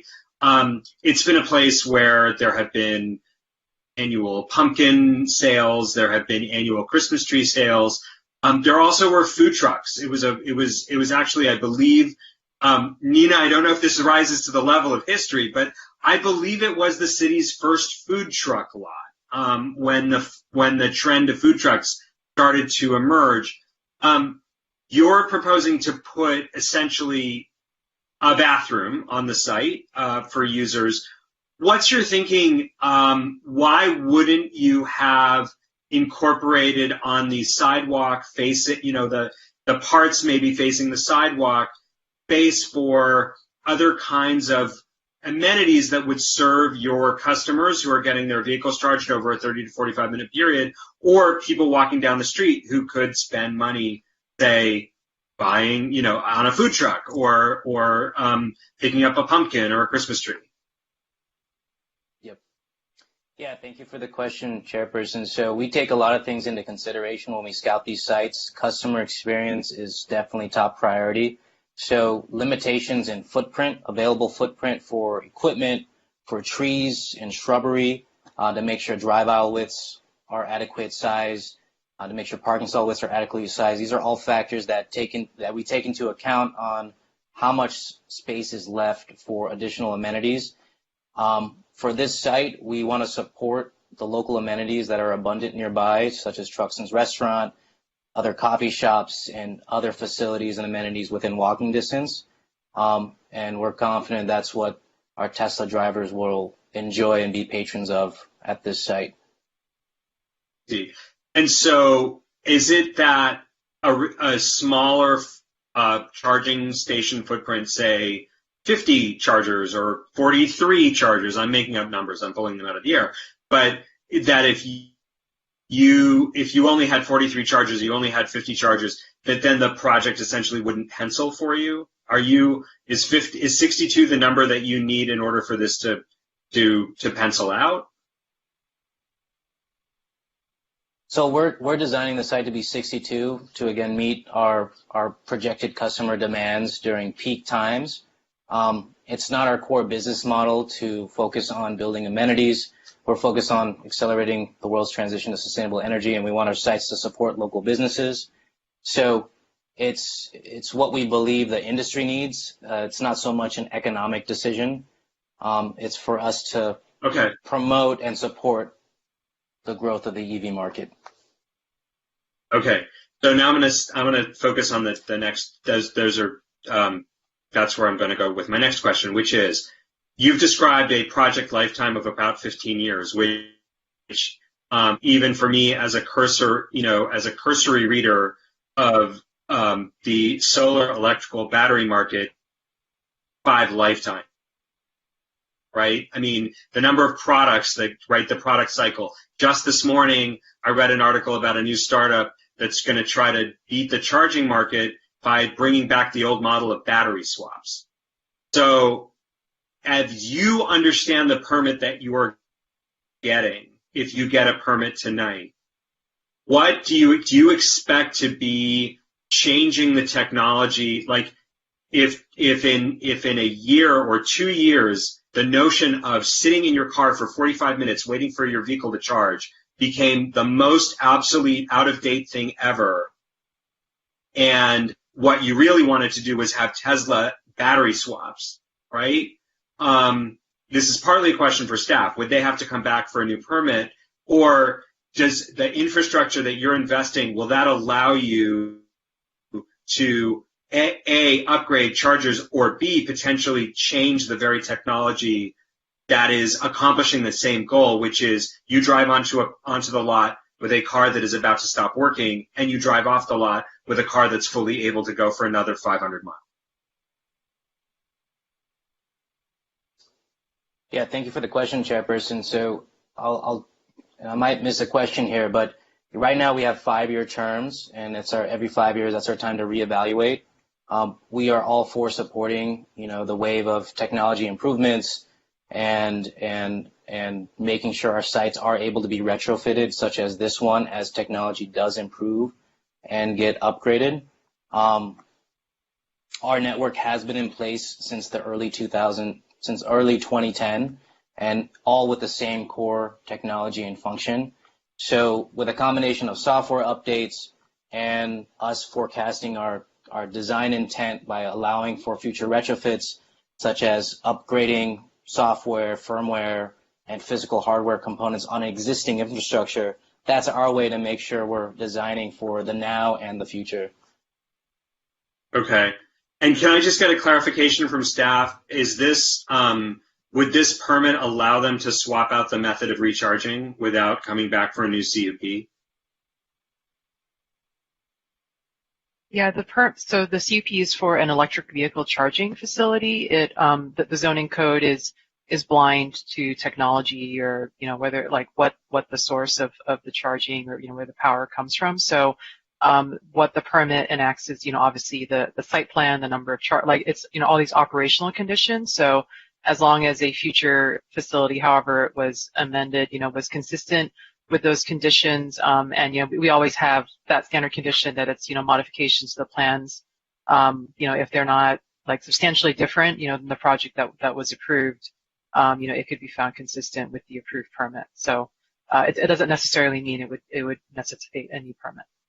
Okay, thank you, Jing. Okay, so now I want to come back to this question of housing, and I want to ask the question a little bit differently, which is, right now, the site is zoned for a fairly low density of housing, which makes it unattractive as a housing development site. If the zoning, at some point, again, we're talking about a 15-year timeline here. If at some point the zoning for those parcels were to change and housing were to be an appealing use for that site to the property owner, is there anything about the electrical installation or the nature of the operation of a charging station that would make it impractical or unsafe to make this a ground floor charging operation underneath 6 floors of housing. Now, obviously, there would be work that would have to be done. You'd have to, pull things out and put them back. But is there anything in the nature of vehicle charging that renders that an unsafe activity as a ground floor use of a multi-story multifamily building? Yeah, thank you for the question, Chairperson. So housing is not part of our core business model. I'm not asking if you would build the housing. What I'm saying is if somebody came along and said, we want to put 4 stories on top of your charging station, is there something in the nature of your electrical grid, the way, other than the solar, right? They turn around, they say, well, put the solar back on the roof, right? You'll be able to run conduit down to the ground floor. Is there something about that process that is unsafe or incompatible with human habitation? Yeah, there's a number of, in theory, there's ways to retrofit a site. The way we're presenting this to your team and the city staff as a whole is there's a series of trees that we're planting that would then have to get uplifted. We have our solar canopies, which is adding to the shading requirements that the city would like us to abide by. And as well as there's National Electric Code and restrictions with the utility equipment that we're installing that prevents us from enclosing it. And that's for public safety. That's for standard codes that are California and state and nationally imposed. So nothing in EV charging prevents us from building housing on top, but there are many other design elements and complexities we got to take into account for me to say yes or no for this project. Okay. And then my real last question goes back to resilience. You have described a variety of potential uses for the battery storage, but this does abut a residential area.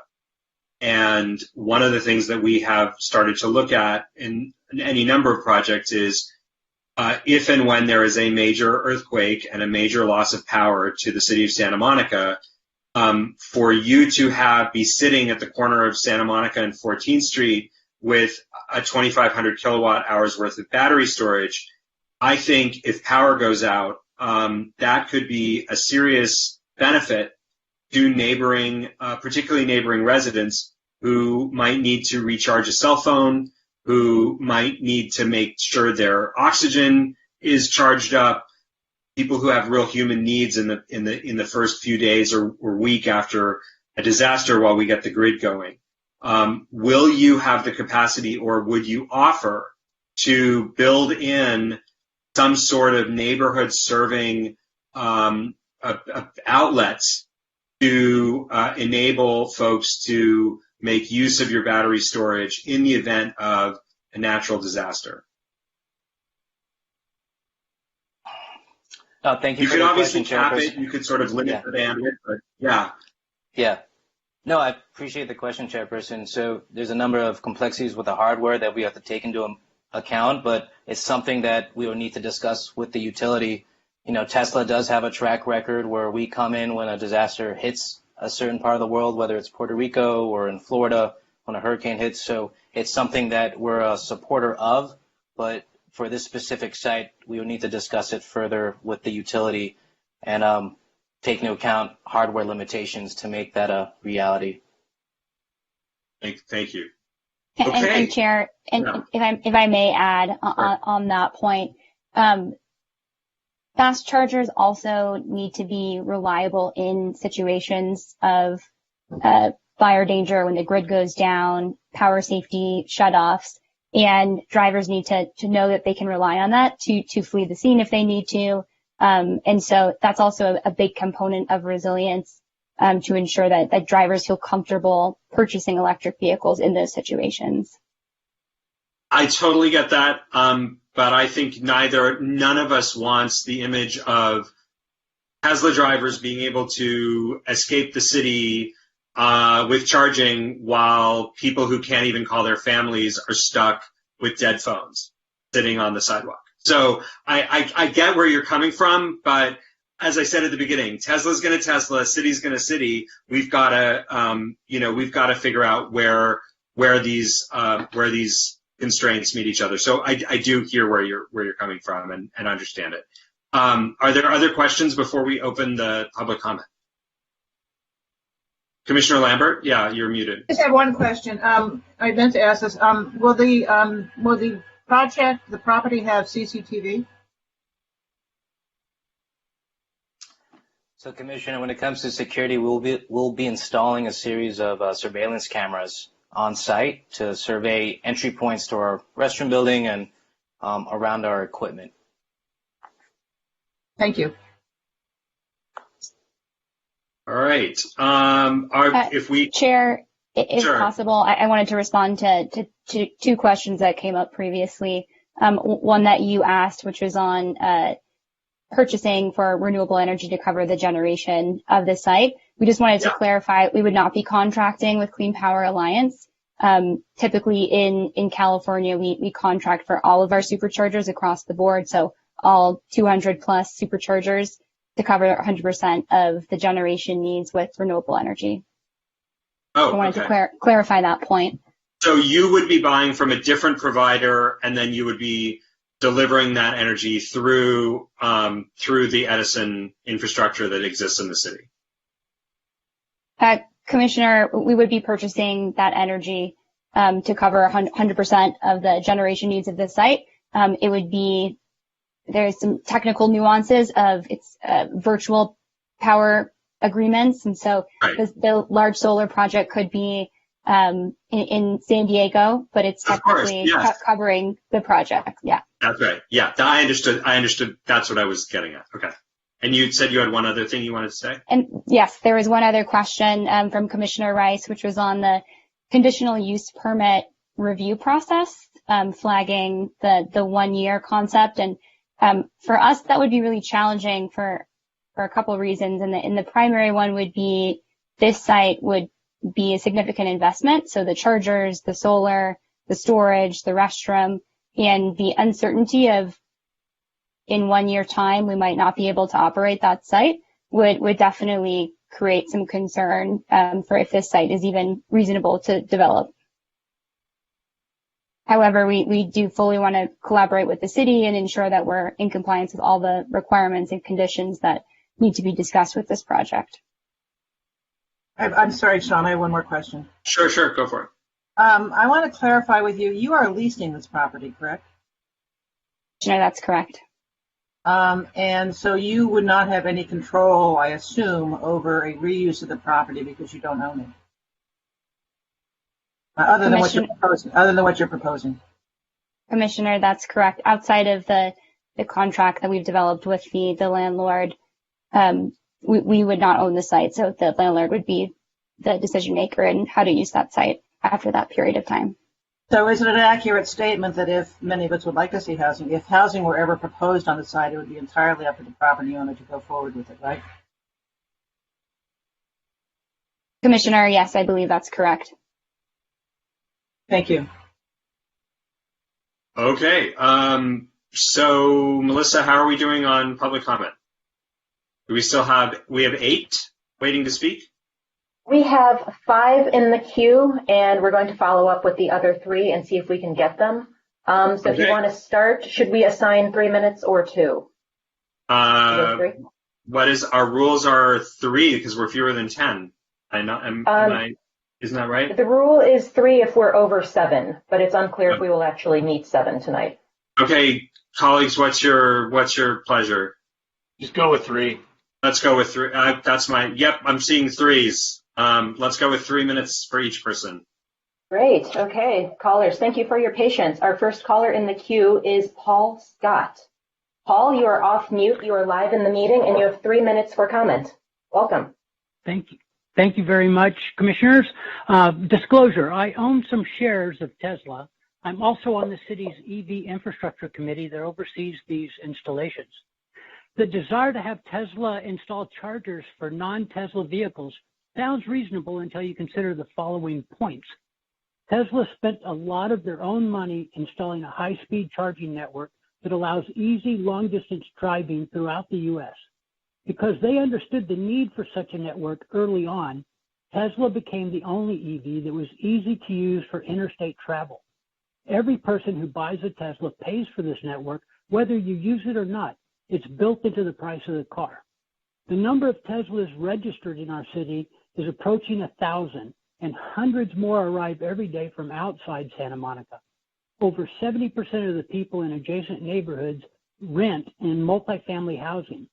Many would buy an EV if they could easily use a local charge station. Until then, they continue burning gas.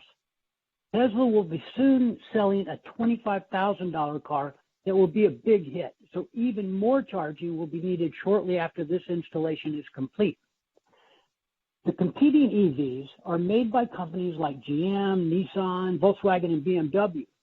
For the past 15 years, these companies and all the other legacy car makers were openly antagonistic toward EVs in general, and Tesla in particular. Mary Barra, CEO of GM, was siding with Trump against our state's stricter efficiency laws just a few months ago. They are not being asked to pony up money to install charging stations for their own vehicles, much less for Teslas, but it doesn't seem fair to make this a requirement of Tesla. Santa Monica has installed close to 200 public chargers, and more than 100 additional chargers were scheduled to be installed pre-pandemic. Those who want more chargers for non-Tesla vehicles should pressure their respective car makers to support their own products by helping the city complete its EV charging master plan. Santa Monica Boulevard has over 10 new car dealerships within a mile of each other. Rather than force Tesla to install chargers for their EVs, why not force those dealerships to provide public charging on their lots? Tesla's mission is to electrify everything and clean the grid. They are single-handedly dragging the entire transportation industry into the electric age. They should not be punished in any way. Their competitors, who continue selling millions of gas-burning vehicles with no penalty at all, should pay for the damage they cause to society. Paying for public charges for their own products is the least they can do. Thank you. Thank you. Are there questions? I don't see any. Caller number 2 is Kirsten James. Kirsten, welcome to the meeting. You are off mute and you have 3 minutes for comment. Great. Thank you so much, Commissioners, for the opportunity to speak. I'm a resident across the street from the proposed site. I've been living in this neighborhood for the last 15 years. I'm just overall very supportive of vehicle electrification in general to support our needed climate goals. However, I want to make sure that other city priorities are considered to ensure a sound project and to ensure it doesn't impact the mid-city area, which has, as you know, a number of its own challenges. So I just have a few questions about the proposed project that I didn't glean from the staff report, and some of this has come up a bit in the commissioner's questioning, so I really appreciate the thoughtful conversation. But my first is around traffic and pedestrian safety. So this is an issue in the area. It was discussed a bit for me today. There'll be a lot of vehicles coming in and out of these facilities. Page 5 of the staff report discusses traffic on 14th Street, but I didn't come across a similar discussion on 15th Street where I live. I walk across 15th Street and Santa Monica every day. I've gotten almost hit by cars a number of times. So curious what additional measures are being taken to ensure pedestrian safety. Also, in regards to traffic, looking at the loose, it says it discourages north-south alley access to Santa Monica Boulevard. So again, just sort of wanting to know the, what's being done there and how drivers will have that line of sight onto Santa Monica so it's not dangerous. I also had some questions about light pollution and noise pollution. Some of those have been discussed, but just want to make sure, especially with the 24-hour nature of the facility, that those aren't an issue. The Lexus dealers already caused some light pollution for my building, so just want to be thoughtful about that. Also, as was mentioned, the loose is asking for pedestrian preferred transit. street and active retail on the ground floors. I personally avoid walking on Santa Monica Boulevard between Lincoln and 20th as much as possible. It isn't a very pleasant area right now, in my opinion, to walk along. So you've already discussed the loose and sort of the requirements there. You've discussed the landscaping as well. I was confused that there's, apparently some exception classifying this as a parking lot. That was a little bit concerning to me. Want to make sure that this is visually pleasant for those of us like myself who live in the neighborhood and are walking through this area every day. So I'd love staff's thoughts on those elements. And also, as was mentioned, the facility sounds like it's serving Tesla brand vehicles. I would just guess, based on my observations in the neighborhood, that the majority of those probably aren't owners in the mid-city neighborhood. So definitely would be in favor of charging options in the city for other types of EVs. I personally would love to buy an EV. Thank you. That has been 3 minutes. Okay. And just one final comment to conclude. There is a misstatement in the staff report. The eastern lot actually was a multi-use building for many years. There was a small family-owned Italian restaurant on the bottom floor. So just wanted to note that. But thank you for your consideration of these comments. Thank you. Are there questions? If not, I would ask staff if we can have an answer to the question about 15th Street. Might as well just have it now.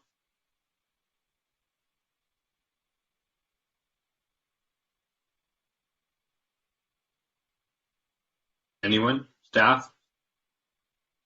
I'm going to ask if Pete or James is able to address that question. Good evening, commissioners. Peter, excellent. I will leave that. Oh, yes. Yeah, hi, this is Peter. So the question about 15th Street, I was just looking up about the north-south access to the boulevard.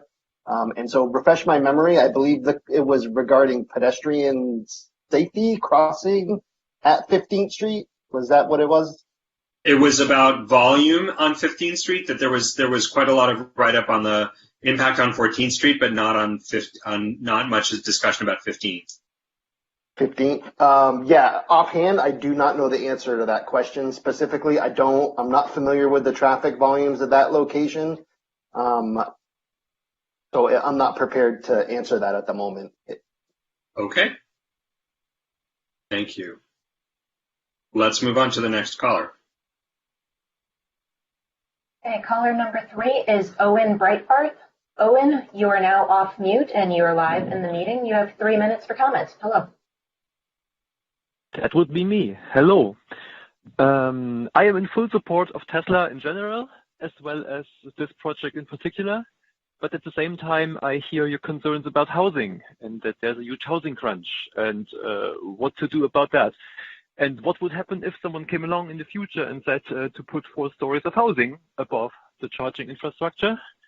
And I propose that we combine this and that we do it now.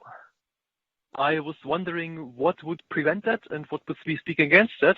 And one of you commented that this lot is currently zoned for pretty low density housing.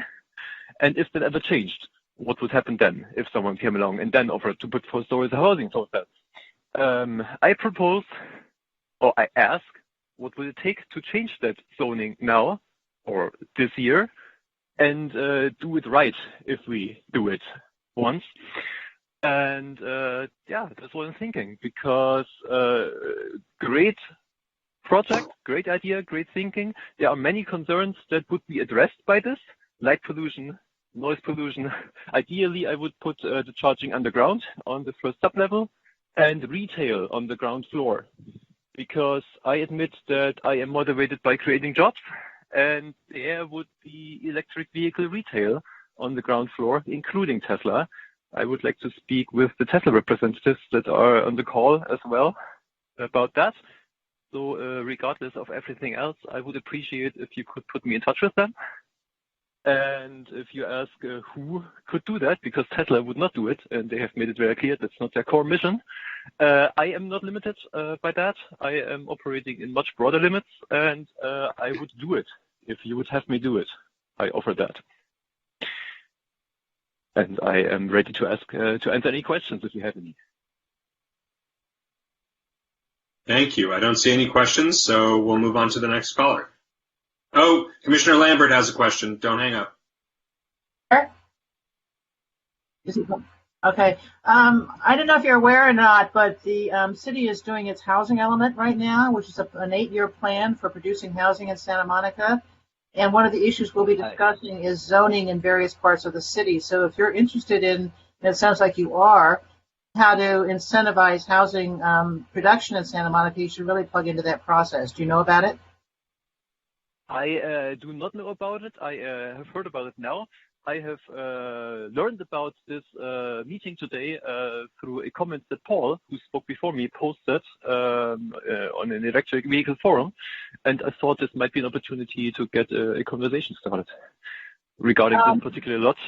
Yes. There's a link on the city's website, and I don't know exactly how to get there, but one of you may. I will email. I will ask per email. I will get in contact. Okay, why don't you email staff or one of us, and we'll send it to you. I will do that. Thank you. Okay. Thank you. Let's have the next caller. Our next caller is Robert Rosenblum. Robert, you are unmuted and you're live in the meeting. You have 3 minutes for your comments. Hello, commissioners. Thank you for taking my call.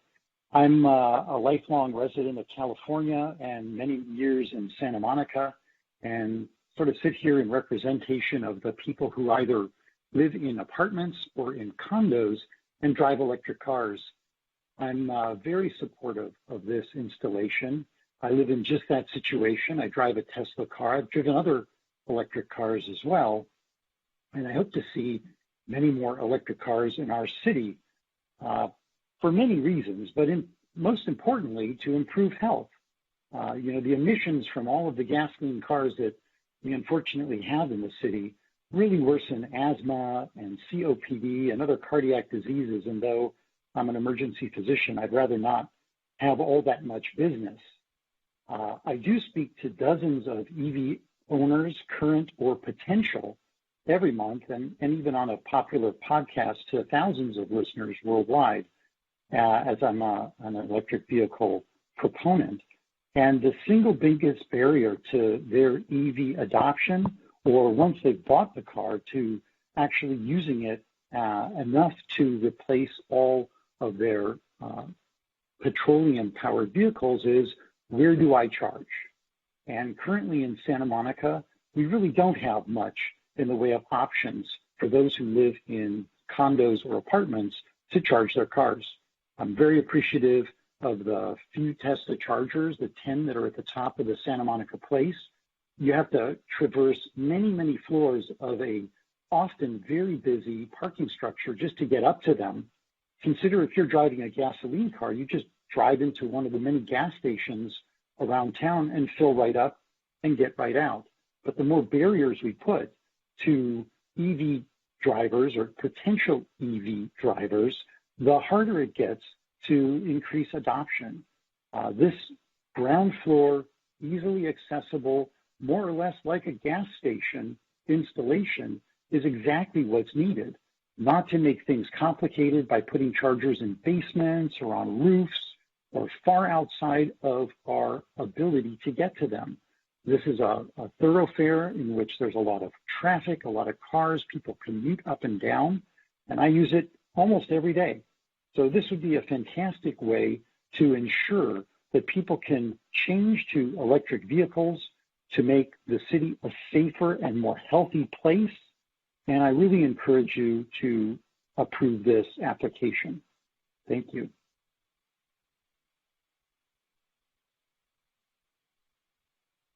Thank you. Let us keep going. Next caller is Daryl Clark. Daryl, you are now live in the meeting. You have 3 minutes for your comment. Welcome. Okay, thank you. This is Daryl Clark. I'm a former member of the Planning Commissioner about 15 years ago. I'm also a former Chevy Bolt and now Tesla Model 3 driver. I'm one of the very few, I paid $2,500 to install a level 2 charger in my apartment building parking space, but obviously very few other people will do that. And this topic is so compelling that if you look at the census data for Santa Monica, approximately 80% of households live in multifamily buildings. They don't have the opportunity for a house with a garage, charge their car at home, and therefore an installation like this with very large capacity is exactly what we need to rapidly grow electric vehicles in Santa Monica toward the goals of California's goal of 100% of new vehicles are to be electric vehicles by 2035, and ideally sooner than that. As Paul Scott put so clearly, we have to stop burning gasoline. So, and this is such a game changer to me, this opportunity that I had to call in and complement the project. It's centrally located in the city, especially for mid-city apartments, and less disturbing to neighbors than I would think the existing car dealers and gas stations. Therefore, I enthusiastically support the staff recommendation, but do have one question that I don't think was touched on. Is there any significant fan noise from the big mega pack? Do they have any cooling fans that might be annoying to a neighbor? That's my only consideration. Otherwise, they seem to have done a very good job, and we need this and a whole lot more to get where we're going, but this would make electric vehicles convenient for the 80% that don't have the garage and the charger at home. Thank you. Thank you. Are there questions? Any? Let's have the next caller. Okay, that was actually our last caller in the queue. The three who were not with us were adequately notified and they did not join, so I think we can move on. And no one, and they were notified and they're not in right now. Correct. Anywhere. Okay. With that, we'll close the public hearing and we're still in the public hearing with the applicant, but we'll close the public comment and we will give, you now have 6 minutes for rebuttal time. I don't know if you need all 6, but the time is yours. Thank you, Chair. And thank you, Santa Monica members, for the comments and the questions. We really appreciate the reiteration of the need for this charging station, especially for those in multi-unit dwellings. Nadir, did you want to respond to a couple of questions that were raised around safety, noise, light pollution, and traffic?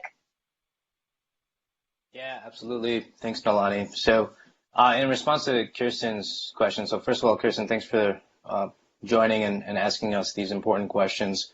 Pedestrian safety is top priority for us. So when it comes to the flow of traffic from our 4 entry points, it's exactly that. We have 4 access points on site, one from 14th, one from 15th, and then 2 from the alleyway off Santa Monica Boulevard. This gives our drivers multiple options to enter the site, and that's a way for us to control the flow and quantity of cars coming in through any one entry point.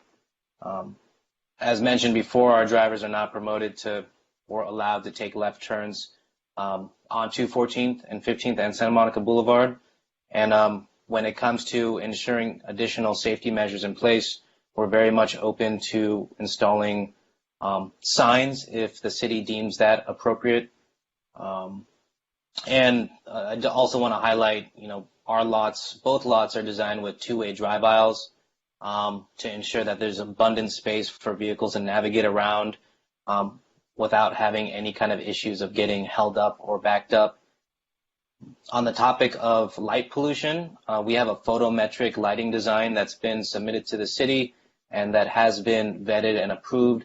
And to address your concern, Kristen, on the direction of the lighting, all our lights are shielded to stay within our lot and to not bleed into the nearby areas outside of our plot of land that we're building in. And then when it comes to noise, we have conducted a series of noise studies on all our equipment, and it comes down to, based on a Yale study on environmental noise, the output of, let's say, our battery equipment or any of the Tesla equipment is comparable to that of a vacuum cleaner. So very minimal, and not something that will create an issue for nearby patrons, especially across the street. Let's see. So that's me addressing Kirsten's questions, and then also Darley, your question on noise. I hope that addresses your question as well. Anything else you'd like to add? Any questions? Okay, so with that, yeah, Commissioner Lambert. I just have one final question. The staff report says there are 950 Tesla owners in Santa Monica. Is that correct, roughly? Commissioner, that's correct. And where do they go now for charging, or do they just all line up at Santa Monica place? Nadir, do you want to take that? Yeah, so all our drivers, whether they live in Santa Monica or beyond, have access to a user interface within the vehicle that gives them different nodes or charging sites to drive to. So Playa Vista is a site that's not too far from Santa Monica. Culver City is another supercharger site location. Also, folks have at-home charging abilities within their garage. They might have installed a level 2 unit, like one of the gentlemen that joined the questioning earlier. So there are many other supercharger sites in the greater LA area to support other customer needs. I mean, clearly, the Santa Monica market is going to be served by this project. That is correct, Commissioner. Yep. Okay, thank you. Commissioner Reese. Yeah, going back to the noise question really quick, the last caller, Mr. Clark, raised a question about the fan noise, and you responded to it, but in the end you said nobody across the street is going to hear it. But we do have these residents that are closer than across the street. So is this something they're going to hear? Is there a way to shield it? Yeah, so thank you, Commissioner. So to clarify, the output noise of our equipment at peak usage is comparable to that of a vacuum cleaner. So peak of 75 decibels. So you can hear it. You can hear it, but it's certainly it's negligible okay. Noise. Yep. Thank you. I want to ask a follow-up to the question the Commissioner was asked earlier, and I recognize that this may not be the part of Tesla that you're from, but what is the technological barrier to a geofenced solution that simply limits the volume on the radio when you're on the property? I mean, you are offering all kinds of software upgrades. Tesla is offering all kinds of software upgrades and software controls. Forget asking people to keep their volume down. Why not just cap the volume on site? Yeah, thank you for the question, Chairperson. So right now, the way our technology stands is it's not something that we offer, and it's something that I'm not aware of is something that exists at the moment for us to implement here. I understand what you're saying, and I understand that you're not the person doing that, but in Tesla vehicles, is the sound system hooked into the operating system? Ask it that way. I don't know the answer to that question right now, Chairperson. So, okay, it looks like Chair, it's a good question, and we're not vehicle engineers. Right. I think there's also some concern here on just customer freedom and our even ability to impact some individual's vehicle, and so that can be something that we'll take internal, and we can respond back to the commission if there's interest there. I actually have a follow-up question. Oh, sorry. We'll go to Commissioner Pastor and then come back to Commissioner Lambert. All right. Well, I do think we're interested, and I do think you should look into that. And I mean, I think that is something that is a reasonable request, because I think that you want to be a good neighbor, and given all of, again, I mean, I'm not a software engineer, but it does seem like, given all of the technology, that's something that shouldn't be so hard. But I just want to ask a follow-up question about the 75 dBA of the equipment. Is that, because 75 dBA is actually, it's not that soft. It depends on what the ambient is. So is that coming from each of the charging stations themselves, or from the big battery, the 75 dBA? So specific to the 75 dBA, Vice Chair, that's specific to the battery storage system. Okay, and that is not adjacent to any of the residential. That is on the north side of the west lot, so within our outside of the setback. And there's just to highlight, there is a wall in between the setback. So you have the equipment, the setback. Okay.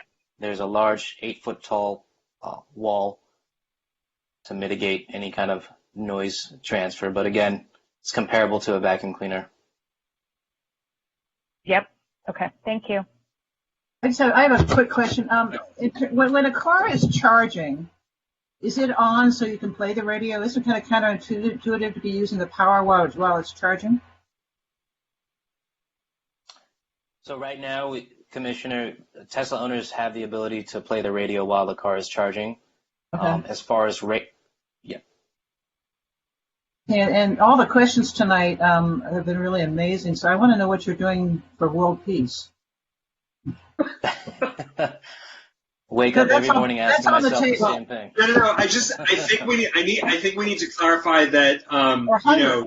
Well, no. I think we need to clarify that this is, if the CUP is granted, it does not include permission to bore a hole underneath the site so that people can get to downtown Los Angeles in a 15-minute trip. That's a different permit. Okay. Other questions? Thank you for putting up with us. Yeah. Nor will they have permission to launch vehicles into space from 14th and Santa Monica. Are we ready? Are we ready to move to discussion?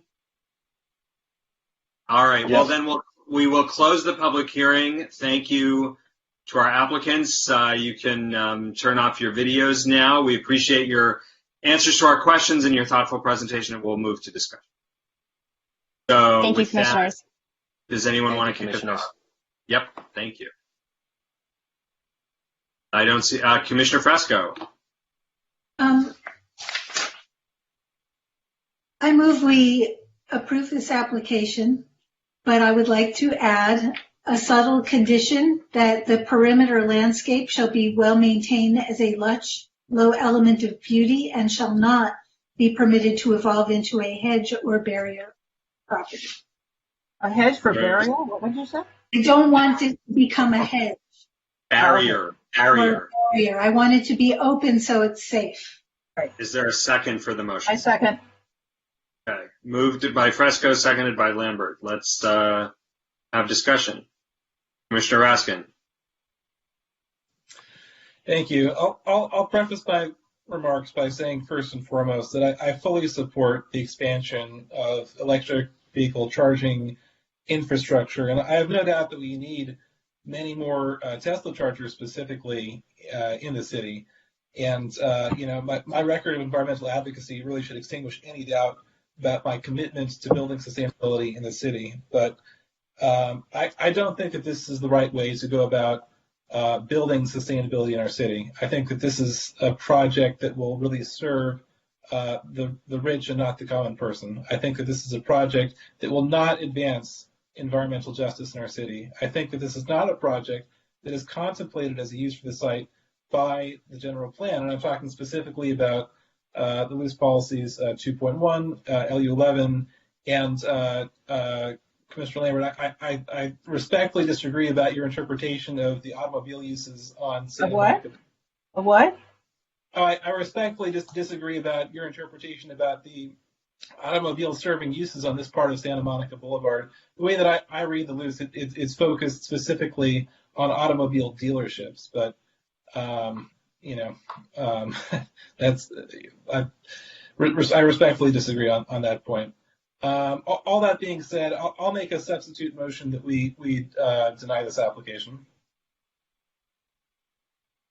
Is there a second for that motion?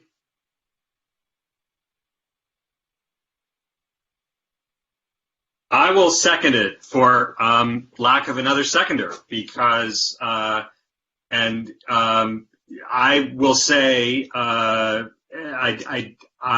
will second it for lack of another seconder. I don't see comments being folks waiting. I'm having a very difficult time making these findings. I think this is a terrific proposal. I think Tesla did a very, very good job with it. And I have substantial concerns about it. And specifically, I'm having a great deal of trouble. I want to be very specific about my concerns for the record. I am having a great deal of trouble with findings. I want to say with findings E, F, H. I feel that the absence of a serious mobility analysis puts us in conflict with our City Council adopted bike action plan, pedestrian action plan. I don't think that I think the fact that the applicants kept coming back to mention truck over and over again is reflective of the reality that that is just about the only place that anybody could go while they were charging their vehicle. There's, I think, a coffee kiosk across the street at the mini dealership. And maybe some donuts, like 3 blocks of really good donuts, by the way, 3 blocks away. But this is not a pedestrian. This is not a place where we're going to suddenly draw people out into shopping in Santa Monica. I just worry about the risks of the circulation that has not been fully analyzed. I would want to deny it without prejudice, in the sense that I think there is probably some proposal that could come back in the future. I suspect there's a way to work out electrical vehicle charging in the context of some other use on the property, if you can keep the, certain things that are not enclosed. But I'm just really having trouble with this at this moment, and so I will support that substitute motion. Commissioner Lambert. I'm voting against the substitute motion, and I have a couple of things to say. One is, I think we all know what restaurants have been through during COVID and are still going through. So the idea of having a food alternative on this site when you have Truxtons across the street, which God knows how they're still open, but they are, I think is really counterproductive. We need to support the businesses that are there now because they really had a very rough year, and I think I'm very happy for Truxtons this is going in. And let's talk about housing. I mean, I'm a housing person, and this project really, frankly, makes me sick when I look at two of probably the best housing sites in Santa Monica. But it's not Tesla's fault. There actually is I can think of at least one public piece of property near the freeway that would be an ideal location for this. But here's the deal. The owner is absolutely resistant to housing. I know at least one, and I know there are more developers who have talked to him over the years, and he has said no, at least since 2015 with the downzoning of the boulevards. This property has a 1.5 FAR. It is absolutely insane for him to sell it as he won't sell it as housing. He'll keep it as commercial because there's actually no financial incentive whatsoever for him to build housing on this site. And that's not going to change whether we approve the CUP tonight or not. It is what it is. It will stay vacant and ugly except for pumpkins and Christmas trees for God knows how long until saner minds prevail in the city. So housing is not an option. And it's very hard for me to say that, but it's also extremely true. And even with CCSM, who has approached this owner on a number of occasions, they could build 3 extra stories. Even then, he wouldn't sell. So what we have is an improvement of the property. It's a 15-year lease, and hopefully by then, people who understand the importance of incentivizing housing rather than disincentivizing housing will be in office, and we'll see something happen to this site. I'm voting against the motion. Commissioner Pastor. So I have very, very mixed feelings about this.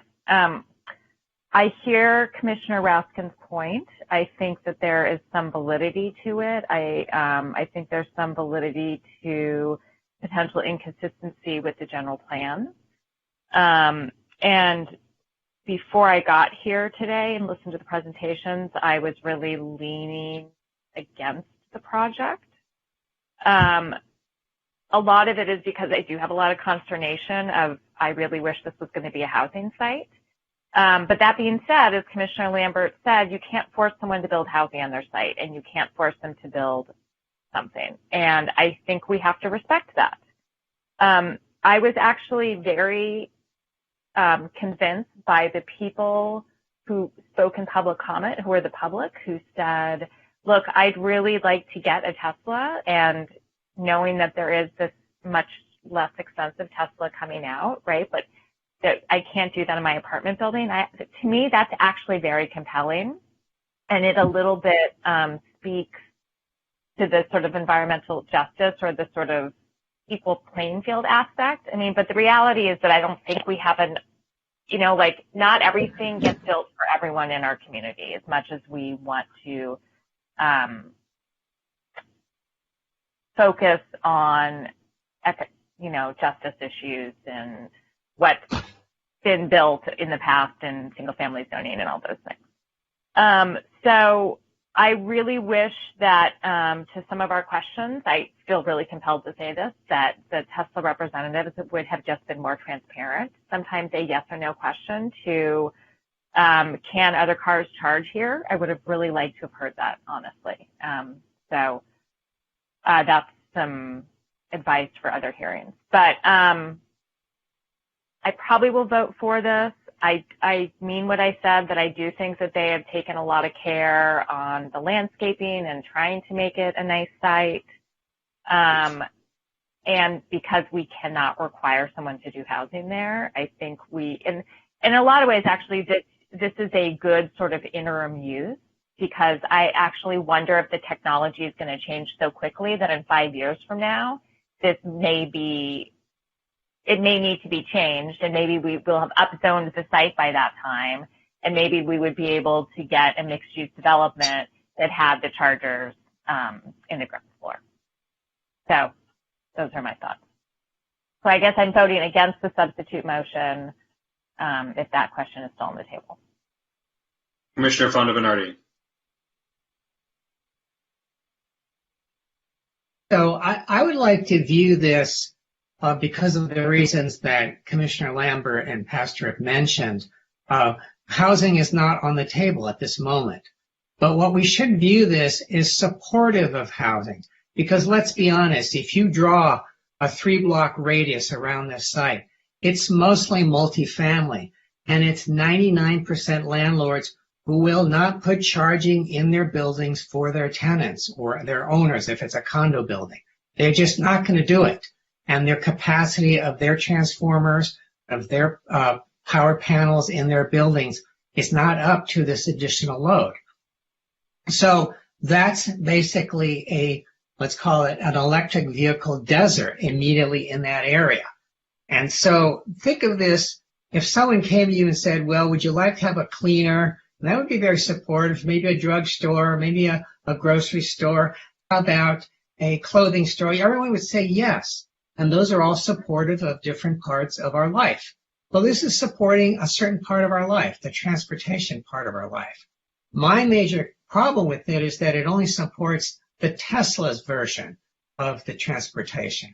I would like to propose as basically an amendment to the motion, the original motion, that we say that at the project is going to be approved with whatever else people want to add to it. But one of the things is going to be that in 4 years, they have to provide 26 of the spaces to be available to all other suppliers of cars at a reasonable cost. So they have 4 years to come on board and make the adapters, whatever is needed.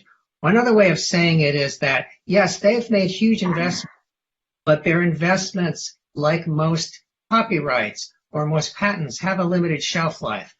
At a certain point, because we don't want every developer of cars to have to open up a gas station. That would be crazy. That would actually hurt our housing even more. So we have to make it so that people who aren't buying Teslas have to have a way to charge close to their homes. So I would like to introduce the idea of... I don't think it's legal.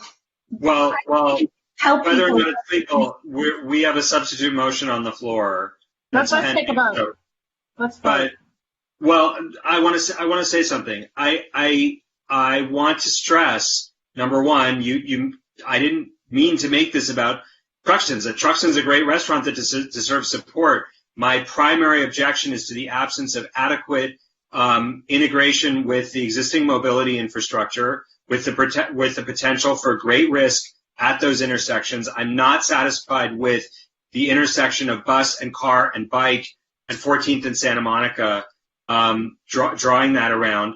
I strongly agree with what Commissioner Fonda Bernardi said, for reasons similar to what Commissioner Raskin said in terms of environmental justice and access and equity, but that's not the proposal before us. I also think that with respect to the housing argument, if we have a policy in the city that we are supposed to be making our RENA numbers, we have an emergency IZO going to the city council next week on which we commented, and in fact, this is a discretionary permit.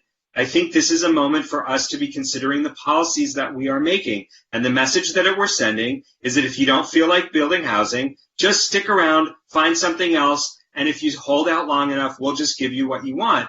I think if we're serious about moving our property, if we're serious about making a policy statement in Santa Monica about moving to housing development, then we have to be serious about those views. However, Commissioner Reese hasn't said anything before we vote on this item, and I want to make sure that he has a chance to do so. Yeah, John, I mean, I appreciate everybody's comments, and I too struggle with this would be a great housing site, but it's not. And I wish everything we did was consistent with the loose. But if we're going to be upset about consistency with the loose, we should be upset about the council who cut back the zoning along the corridors and stopped realistic development along the corridors. And then you're talking about being serious right now. Well, we're saying that we want housing, but didn't we just pass a motion that we were going to fight the housing as a city? So no, as a council, we did. We were going to fight against the RENA numbers. Is my understanding. But anyways, so well, let's show some. And I do see there's a huge. We really want the housing, but this does promote the sustainability goal, and you can find sustainability policies and goals that this is consistent with. In terms of being consistent with AB 32 and SB 35, and how are we going to get to all new EVs by 2035 if we don't have this infrastructure? I would love if we could put other types of charging stations on here, and that was something I was going to come here and really push on hard. But the speaker who spoke first talked about the technological challenges of doing this, as well as how that the other car industries have fought Tesla in this innovation. And so now I don't feel comfortable penalizing them. So I want Commissioner Fonda Bernardi to continue to support this motion, but I just don't think that we can impose that 4-year condition on them. I'm sorry, but we're moving on the wrong motion. I apologize. Well, I'll withdraw my second. I will, in the interest of moving this forward more quickly, I will withdraw my second to Commissioner Raskin's substitute motion because I don't think it has a future. And I think we would be much better off focusing on the main motion and seeing where we get. Commissioner Fresco. If we really want it, the fact that this isn't a housing project is on us. We took the city took away the third tier, lowered the FAR, and that's why there's not housing here. And our job as a commission is to review an application for what the owner wants to do with their property, which is their right by state law, and to determine if it will damage the neighborhood or the quality of life in the city or not. And to say that it doesn't meet our loose for those of you who weren't here when we looked at our EV policy, I think you're letting the perfect be the enemy of the good. And this does absolutely meet the goals that we have set for ourselves in our mobility plans. And EV charging in the city is a huge need. And it would be great if more makers of, different equipment. I mean, we asked that question and, it's not standardized. So it's not available to other kinds of cars because they need different stuff. And that's just how it is. And we can't tell them that they need to change their business model, just like, we can't tell, McDonald's to start selling sofas. We have to just accept what the proposal is and decide if it's legal and if it's going to harm anyone and move forward. And if we want to incentivize housing, we need to change our zoning. That's my opinion. And so I assert my... Well said, Commissioner Pesco. Can I add something? Yeah. I want to... Mario... Commissioner Lambert, then Commissioner Reese. Okay. Mario, I totally... I applaud what you're trying to do, but I think given what Nina just said, this is a different technology, and you know that. I mean, this level 3 machinery is only for Tesla. So it's not realistic to expect them to install these machines and then 4 years later pull them out and have Ford come in with theirs. I mean, I think it's just not realistic. So as a seconder of the motion, I don't find that workable. And I don't want to make a long discussion of this, but if we're concerned about the 100 cars or whatever the heck it is in a 24-hour period using the site and the impact on the bike mobility, whatever it is, how would we feel if there's 100 units of apartments and retail on the ground floor? And that would be a great deal more traffic and a great deal more impact on bike lanes. So I'm a little confused by that thinking. Right. I want to let Commissioner Reese speak. I'm happy to speak to that issue, but I want to let Commissioner Reese speak first. Well, in response to that, I don't think we can go around any longer and putting retail in the bottom of every project. I don't think that's going to work anymore. I wanted to see if we could add in some other conditions in there. If people were interested in that, I think either the idea of this, the signage is a minimum for the noise, but pushing them on their technology so they notify users that they are in there's residents right next door, I think is important. I'd also like to hear some comments from other commissioners about the annual review. This is not a huge project, but it is the first of its type. And I'm concerned about the noise is issue, but I'm even more concerned about the potential problems with homeless issues. And I don't know how exactly we would solve that in a year, but I think that we owe that to the community at least to look at it again in a year. So I'd like to hear some comments on those two. I would like to see at least an annual review and then give the director. Well, are you thinking it would come back to the commissioner or just go to the director? So they would essentially write a letter with all, here's how we've complied with all the conditions. I'm going to be honest. I don't really know exactly how we implement the process in the city, but I think what it is, they write a report and it's a report that goes onto our agenda, but it's not a specific hearing item. If there's a problem, then we can make it. So it's what we did. It's what we did for what's colloquially. Did we not do that for what's colloquially known as the 7-Eleven project? It's a report to the planning director. It gets sent to us as an information item. Any one of us could put it on the agenda if we want to, but if we don't want to, it just keeps going.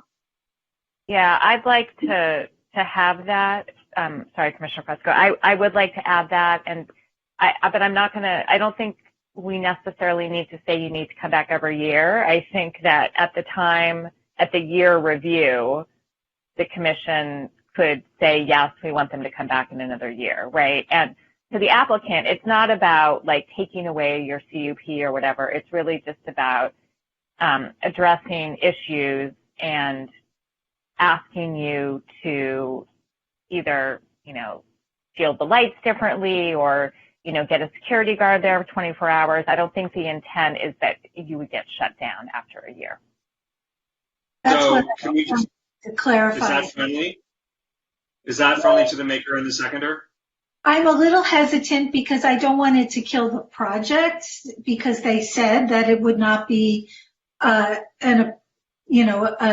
friendly condition for them. But if it's the sort of thing where we see if we need to adjust conditions to handle specific issues of either homelessness or noise, then it would be a friendly thing. Jane? Hi, Chair, if I can just assist here.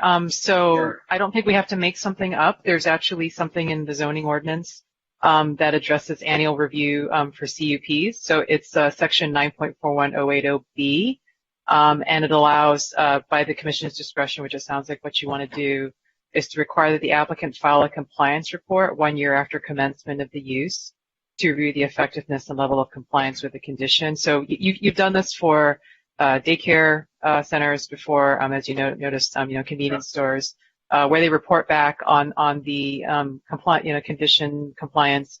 Staff would also augment that with any code enforcement complaints, police, that sort of thing. It would all be put together in a report and given to the Commission as an information item.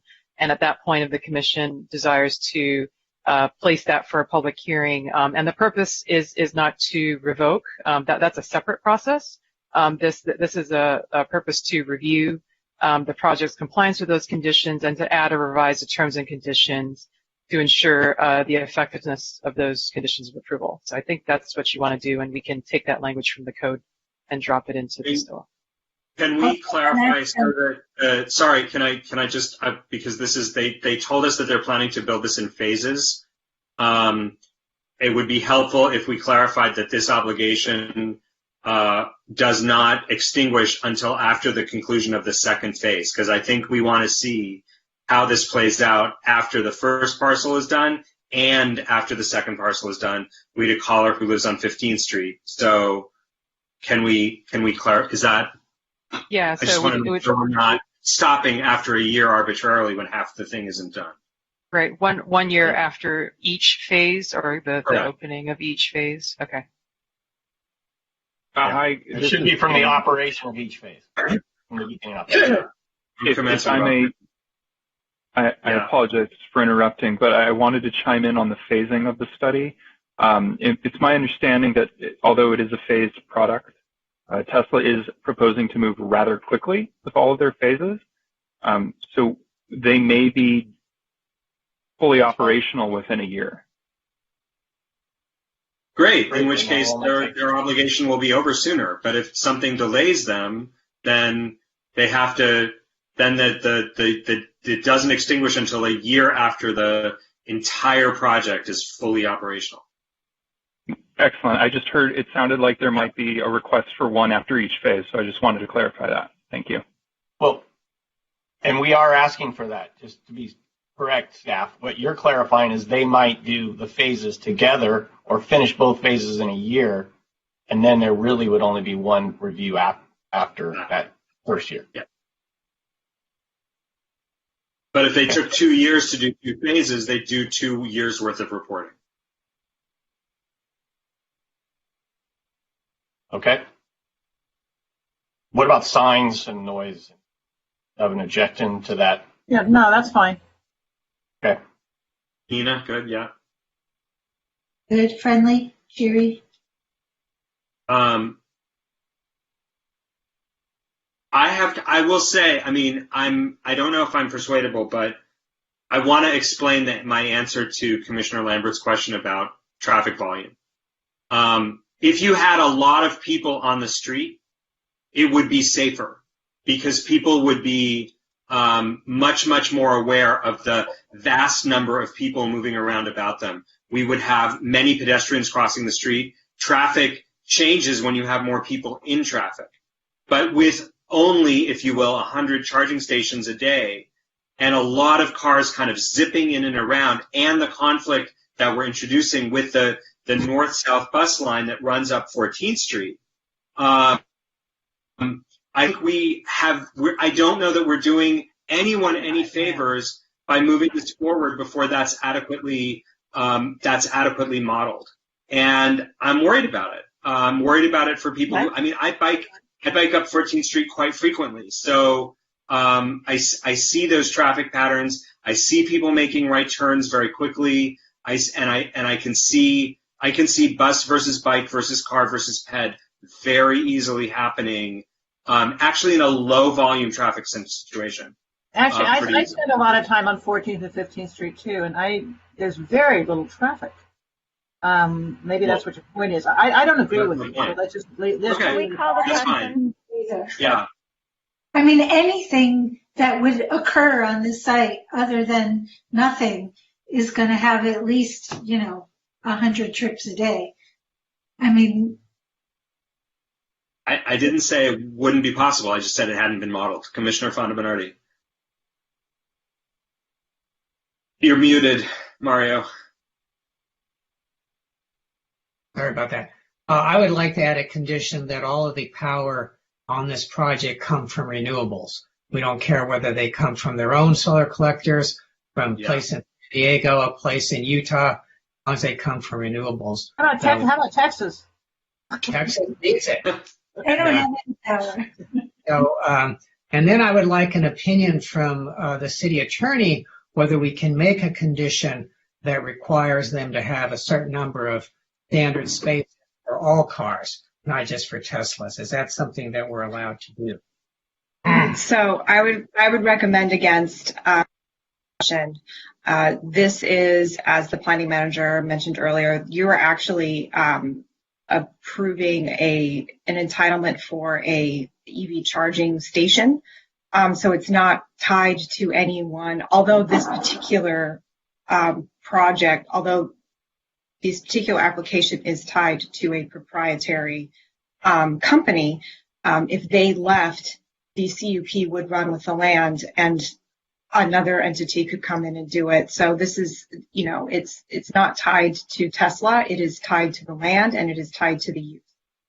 So I would not recommend adding some sort of condition like that. We don't have any other situations where you require a particular brand to be inserted as part of somebody's business model. And let me ask a follow-up to that. If the city at some point passed an ordinance banning exclusivity in charging in the city of Santa Monica, right? That you could not operate a private charging setup that was exclusive to a single user, single brand. Would this project still be vested, or would they then have to turn around and open up some charging stations to outside? We would have to look at the facts, but it might be vested. It might be. They'd be a legally non-conforming use. Most likely, yes. Okay. What about what? Can we call the question at some point? I have another question for Heidi while she's with us. What is Heidi, would we have any authority to require them to somehow make some small amount of charging available in the event of a natural disaster, or do we have other powers elsewhere in the city that would allow us to take advantage of that? To require the resilience? Some neighborhood resilience. To the extent there is already a generally applicable law in place, that would apply. And to the extent the city places regulations in the future, again, we could look at that. I'm not aware of any at this moment, or any plans to adopt something of that nature. The planning manager may be aware, but I'm not aware of any such plans. It's been volunteered by previous applicants. It sounds like they're not volunteering here. So yeah, I think that's a difficult one to impose. It's not okay. So here's the condition that I would here. Actually, Mario, let me try something. What if we said that if Tesla starts allowing other chargers on other sites, they must also do it in Santa Monica. And if Tesla starts providing resilience chargers, they must also do it in Santa Monica. They don't have to do it if they're not doing it for anybody else, but the minute they do it, it's not acceptable to the maker of the company. You need to talk to the first and seconder, yeah. It's just, that's not motion.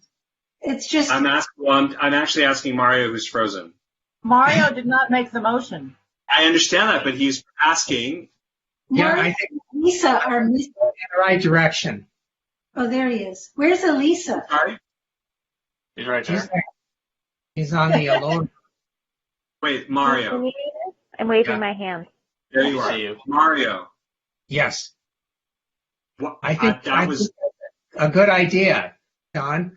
I mean, I think we need something like that starts to move ahead. The whole idea that we want everybody to be able to have an electric car, and this is the way to do it. I mean, I didn't make the motion, but I really think it's like us saying McDonald's has to sell a Burger King hamburger. Yeah, exactly. And Totally different machinery. Right. Well, it won't work. not really. The principle, I agree with you in principle. I just don't think we can do that. Yeah, Right, but I'm not forcing them. But we're not forcing them to do anything. We're saying the minute you start doing it somewhere else, you better do it in San enforceable, John. You're forcing them. How is that enforceable? Staff is gonna monitor. It happens here that in Pasadena they're allowing a Ford Charger, and so staff has to go and don't worry. There will be someone who's a driver of a Ford vehicle who will charge in Pasadena and come back to Santa Monica and say, "I saw it at a place." Have them call Ford Motors. Okay. Does the first or seconder accept? No. Mario, do we want to put this to a vote or no? I like to put it to a vote. Mario? Okay, I'll second your motion because it's Mario's amendments. There's already a motion on the table. Yes, and Mario's proposing an amendment to the motion that is not friendly to the maker or the seconder. He's privileged to make that motion, and for the purpose of discussion, I will second the motion. The motion would be that there be a condition. Let's vote on Isn't that a it. substitute motion? No, it's an amendment. It's an amendment. He can amend the motion to add a condition. Vote on the amendment. So are we voting on the amendment? Let's have a vote. Mario, do you want to state it, or shall I restate it? No, you can state it, but I thought you stated it very well. So Thank you. The motion, which is not friendly to the maker or the seconder, states that we would add a condition. It would be amending the original motion to add a condition that if at any time Tesla changes its policies and starts adding either resilience chargers or chargers compatible with other vehicles, they must do so at this site as well. Okay, let's vote. Okay, let's have a roll call. Okay, this is with the original motion. I have 4 conditions here, but you're voting on the whole motion. We're just voting on the amended. Okay, thank you. On the amendment. Yep, it's on the amendment. If it fails, we go back to the original motion. Yeah. Commissioner Fonda Bernardi? Yes. Commissioner Fresco? No. Commissioner Lambert? No, because it's unenforceable. Commissioner Pastor? No. Commissioner Raskin? Abstaining because I intend to vote no on the main motion. Commissioner Reese? No. And Chair Landris? Yes. Motion fails. We're back to the original motion. Was that part of the Brown Act? Can you tell us what the amendments you have for the original motion are now, and we can vote on it? Do we have do we have draft language ready? I do. Let me just share my screen. Great. Not with Jim's amendments. Yeah, thing's good. Yeah, we got it. Okay, so here it is. So this is a motion to approve with condition number 1, which is the landscaping shall be well maintained as a lush and low element that shall not evolve into a hedge or barrier around the project. Secondly, the applicant shall install signage visible by all customers providing notification that there are adjacent residential uses and to be respectful of noise impacts on the surrounding neighborhood. And then third, the applicant should file a compliance report 1 year after commencement of the use for each phase to review the effectiveness of and level of compliance with the terms and conditions of the CUP. After submittal of the compliance report, staff shall either set the matter for a public hearing, which is noticed in the same manner as the original permit application, or submit the compliance report to the Planning Commission as an information item to enable the Planning Commission to determine whether a public hearing is necessary. Upon review of the compliance report of this public hearing, if any, the Planning Commission may add or revise terms and conditions to the extent necessary to ensure effective conditions of approval. And then finally, the project shall be 100% powered by renewable energy.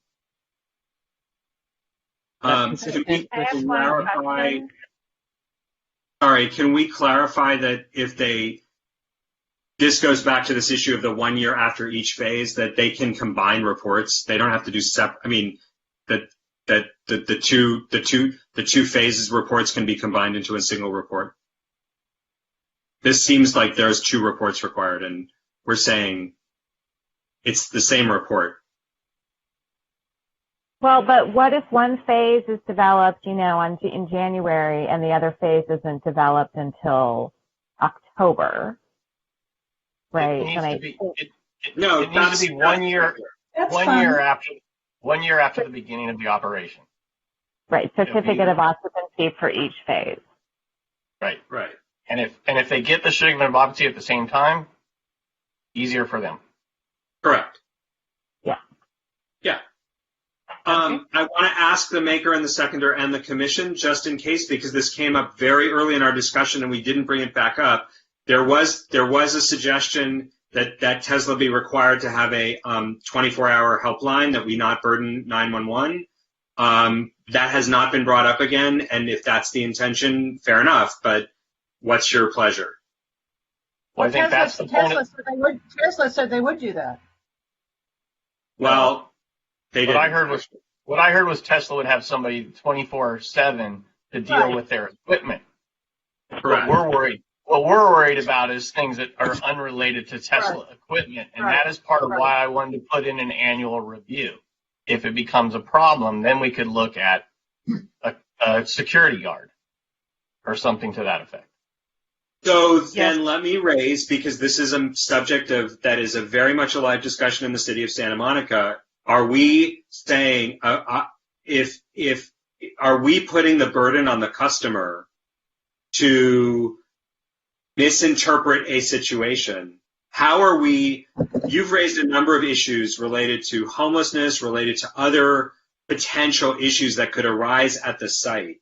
And we've also discussed avoiding the burden of police. We also don't want to be calling armed police for people who need different kinds of interventions. So what are we making available at this site? If there's not a social justice organization. This is a whole social discussion about our society today, about how we're going to deal with homelessness. It's not appropriate for this conversation. Okay. So, also, how is it any different than any other use we approve? Agreed. Well, we require. Well, I'm asking the question because at the 7-Eleven site we required a security guard. We did. So I'm putting it to the commission to make an assessment. I don't accept this conversation. I do not accept a security guard.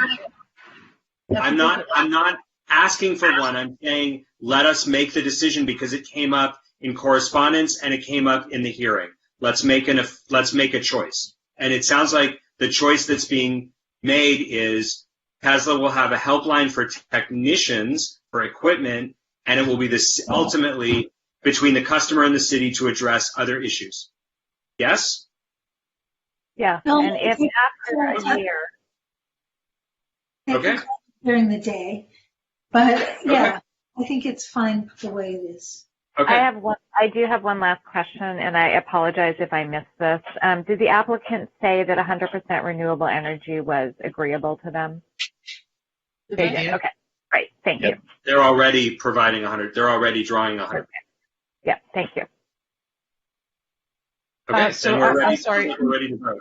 Just to clarify, condition number 5 was not being amended about the community liaison. We're leaving that as it is, the 24-hour thing. Right. Okay. Just wanted to thank you. All right. Sounds like we're ready to vote. Okay, Commissioner. Sorry. I just have one question, Jean. You mentioned that we had included that 1-year review provision several times before, but I've been on this commission for a long time, and I don't think I've ever seen one of those reports. Does that mean there's not usually a problem? Yeah, we've seen, we actually have gotten the daycare one. So you've written it differently in some ways. Like sometimes you said you don't want the info item, you just want it to be monitored, unless there's an issue. So that's why you haven't seen it. because it varies differently. In this case, you will be getting that information item that's in this condition. Okay, cool. All right, let's vote. Let's vote. Commissioner Fonda Bernardi? Yes. Commissioner Fresco? Yes. Commissioner Lambert? Yes. Commissioner Pastor? Yes. Commissioner Raskin? No. Commissioner Reese? Yes. And Chair Landris? No. And that passes 5-2. All right, thank you very much. We now move on to item N.